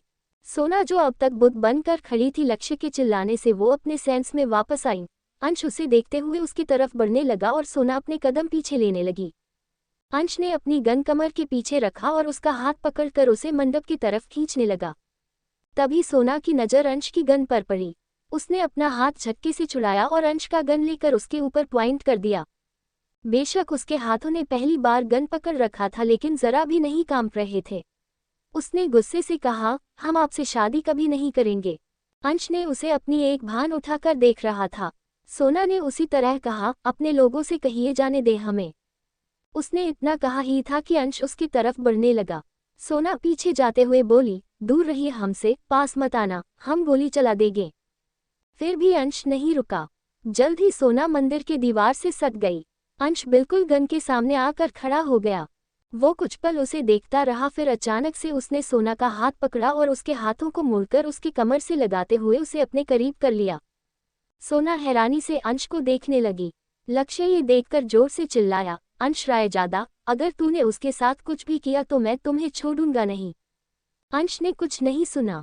उसने सोना के हाथों को इतनी जोर से पकड़ रखा था कि उसकी चूड़ियां टूटकर उसकी कलाई पर घाव करने लगी। अंश उसकी खूबसूरत नीली आंखों में देखते हुए कामली बोला, अब कुछ भी करने से पहले ये देख लो। उसने कहा और मंदिर के बाहर की तरफ इशारा किया। सोना ने मंदिर के बाहर देखा और सामने का नजारा देखकर उसकी आंखें बड़ी बड़ी हो गई। मंदिर के बाहर आदित्य व्हीलचेयर पर बैठा था और उसके सर पर अंश के लोगों ने गन पॉइंट कर रखा था। सोना जोर से चिल्लाई, छोटे छोड़ो हमारे भाई को। सोना ने अपना हाथ अंश के हाथ से छुड़ाया और उसके गाल पर एक जोरदार थप्पड़ जड़ दिया। आप कितने घटिया इंसान हैं, आप ऐसा कैसे कर सकते हैं? ये दूसरी बार था जब इस लड़की ने उसे थप्पड़ मारा था। अंश ने गुस्से से उसके बाल पकड़ा और उसके चेहरे को अपने करीब करते हुए दांत पीसकर बोला, Dare to slap me again, then I will show you what I can do with you। अंश ने उसका हाथ पकड़ा और उसे मंडप पर ले आया। कुछ देर पहले जहां लक्ष्य बैठा था उस जगह पर अंश खुद बैठ गया और सोना का हाथ खींचते हुए उसे अपने पास बिठा लिया। अंश ने पंडित जी को देखा जो दुबककर अपनी जगह पर बैठे थे। उसने कहा, शादी शुरू करो। सुहाग रात। पंडित जी ने मंत्र पढ़ना शुरू किया। कबीर अपने सपने को चूर चूर होते देख रहा था। उसकी आंखों के सामने उसकी बेटी और उसकी संपत्ति उसके हाथ से फिसल रही थी। उसके दिल में तेज दर्द हुआ। उसने अपने सीने को पकड़ लिया और हौंफने लगा। उसे समझ नहीं आ रहा था उसके साथ अचानक से ये क्या हो रहा था। कबीर की तो मानो दुनिया ही थम सी गई थी। इधर पंडित जी ने सोना और अंश की शादी पूरे रीति रिवाज के साथ करवा दी। अंश ने सोना के गले में मंगलसूत्र बांधा और थाल से एक मुट्ठी सिंदूर लेकर उसके मांग में सजा दिया। सोना ने अपनी आंखें कस के बंद कर ली। पंडित जी ने कहा, शादी संपन्न हुई। अंश ने सोना का हाथ पकड़कर उसे खड़ा किया। सोना किसी मूर्ति की तरह उसके बगल में खड़ी हो गई। अंश ने एक नज़र कबीर को देखा और कहा, मिस्टर शाह, आप तो जानते ही हैं मेरे खिलाफ जाने वालों का मैं क्या हासिल करता हूँ। तैयार रहिए फुटपाथ पर सोने के लिए, उसने कहा और सोना को ले जाने लगा। तभी कबीर मुंह के बल गिर गया। वो बेहोश हो चुका था। सोना ने ये देखा और न चाहते हुए भी उसके मुंह से खींच निकल गई, पापा। सोना उसके पास जाने लगी लेकिन अंश ने उसे जाने नहीं दिया। छोड़िए हमें। अंश ने उसकी बातों को पूरी तरह से इग्नोर किया और गार्ड्स को कुछ इशारा करते हुए सोना को लेकर वहां से चला गया। सोना चिल्ला रही थी, मिस्टर रायजादा छोड़िए हमें, पापा को कुछ हो गया है, उन्हें हमारी जरूरत है। सोना की नज़र आदित्य पर पड़ी जिसे गार्ड्स कार में डाल रहे थे। वो उसकी तरफ भागी। छोटे। तब तक गार्ड्स आदित्य को ले गए। सोना अपने घुटने के बल जमीन पर बैठकर रोने लगी। इस वक्त वो खुद को बहुत लाचार महसूस कर रही थी। वो कुछ भी नहीं कर पा रही थी। अंश उसके पास आया और उसके बांह को पकड़कर खड़ा कर उसे कार के पास ले आया। उसने पैसेंजर सीट का गेट खोला और सोना को लगभग अंदर धक्का देकर कार गेट जोर की आवाज के साथ बंद किया। वो ड्राइविंग सीट पर आया और कार ऑन करके सिटी से बाहर अपने फार्म हाउस की तरफ बढ़ गया। सोना अपना सर नीचे करके साइलेंटली रो रही थी। लगभग आधे घंटे बाद वे दोनों अंश के फार्म हाउस के बाहर पहुंचे। अंश उसे खींचता हुआ अंदर ले गया। सोना चुपचाप उसके पीछे चल रही थी। वहां पर काम कर रहे सर्वेंट और मेड्स अंश को देखकर अपना सर झुकाकर खड़े हो गए। उनके जाने के बाद सब आपस में बात करने लगे। अंश सोना को एक बड़े से लग्जरी कमरे में लेकर आया और उसने सोना को सीधा किंग साइज बेड पर धक्का दिया। सोना मुंह के बल जा गिरी। उसने कस के अपनी मुट्ठी बांध ली। उसके आंखों से आंसू बहने लगे। उसे समझ नहीं आ रहा था अचानक से उसकी लाइफ में क्या होने लगा है। कल तक तो वो ठीक था, फिर आज ये। उसने धीमी आवाज में कहा, इससे अच्छा तो आप हमारी जान ही ले लेते। अंश अपने शर्ट के बटन खोलते हुए उसके पास आया और उसके चेहरे को पकड़ते हुए बोला, नॉट दैट अर्ली गर्ल। मैं यहाँ तुम्हें मारने के लिए लेकर नहीं आया हूँ। सोना ने पूछा, तो क्या चाहते हैं आप? अंश ने उसके चेहरे की तरफ झुकते होते हुए बोला, right now I want to spend some good time with you. After all today is the first night of our marriage. Today I will make you mine. Sona ने उसे अपनी घबराई हुई नजरों से देखा। वो अच्छे से समझ रही थी अंश के कहने का मतलब क्या था। उसे अपने करीब आते देख सोना के दिल की धड़कन बढ़ गई और वो तेज तेज सांसें लेने लगी।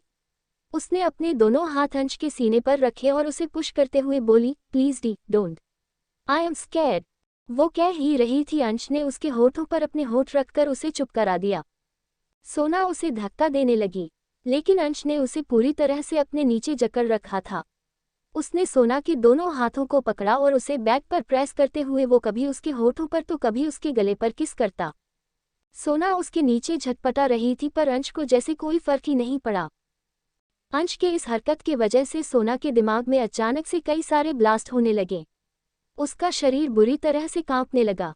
उसके बंद आंखों से आंसू बह रहे थे। वो बार बार कह रही थी, प्लीज डोंट। सोना पैनिक करने लगी। अंश ने उसके हाथों को छोड़ा और उसके साड़ी को पकड़ उसके ऊपर से खींचकर अलग कर दिया। सोना जोर से चिंखी, नू। अंश उसके होठों को बुरी तरह से टॉर्चर कर रहा था, इतना कि अब उसे अपने मुंह में खून का टेस्ट आने लगा जो अंश को अपना होश खोने पर मजबूर कर रहा था। इससे पहले अंश अपना होश पूरी तरह से खोता एक भारी भरकम चीज उसके सर पर लगी। अंश ने अपनी हरकतें रोक ली और अपना सर पकड़कर सोना को गुस्से से देखा। सोना के हाथ में बेड के बगल की टेबल का बड़ा सा कांच का फूलदान था जिसे अभी अभी उसने खुद को बचाने के लिए अंश के सिर पर दे मारा था। अंश ने दांत पीसते हुए बोला, बीवी, मैं तुम्हें छोड़ूंगा नहीं। उसने कहा और सोना की तरफ लपका। इससे पहले वो सोना को छू पाता सोना बेड के दूसरे तरफ खड़ी हो गई। उसने अपने हाथ में रखे फूलदान को टेबल पर मारकर तोड़ दिया। वो उसके टुकड़े को पकड़कर अपने गले पर लगाते हुए अपनी लड़खड़ाती आवाज में बोली, आपके होने से बेहतर हम अपनी जान लेना पसंद करेंगे मिस्टर अंश रायजादा। अंश अपने सर के दर्द को भुलाकर सोना को अपनी एक भान उठाकर देखने लगा।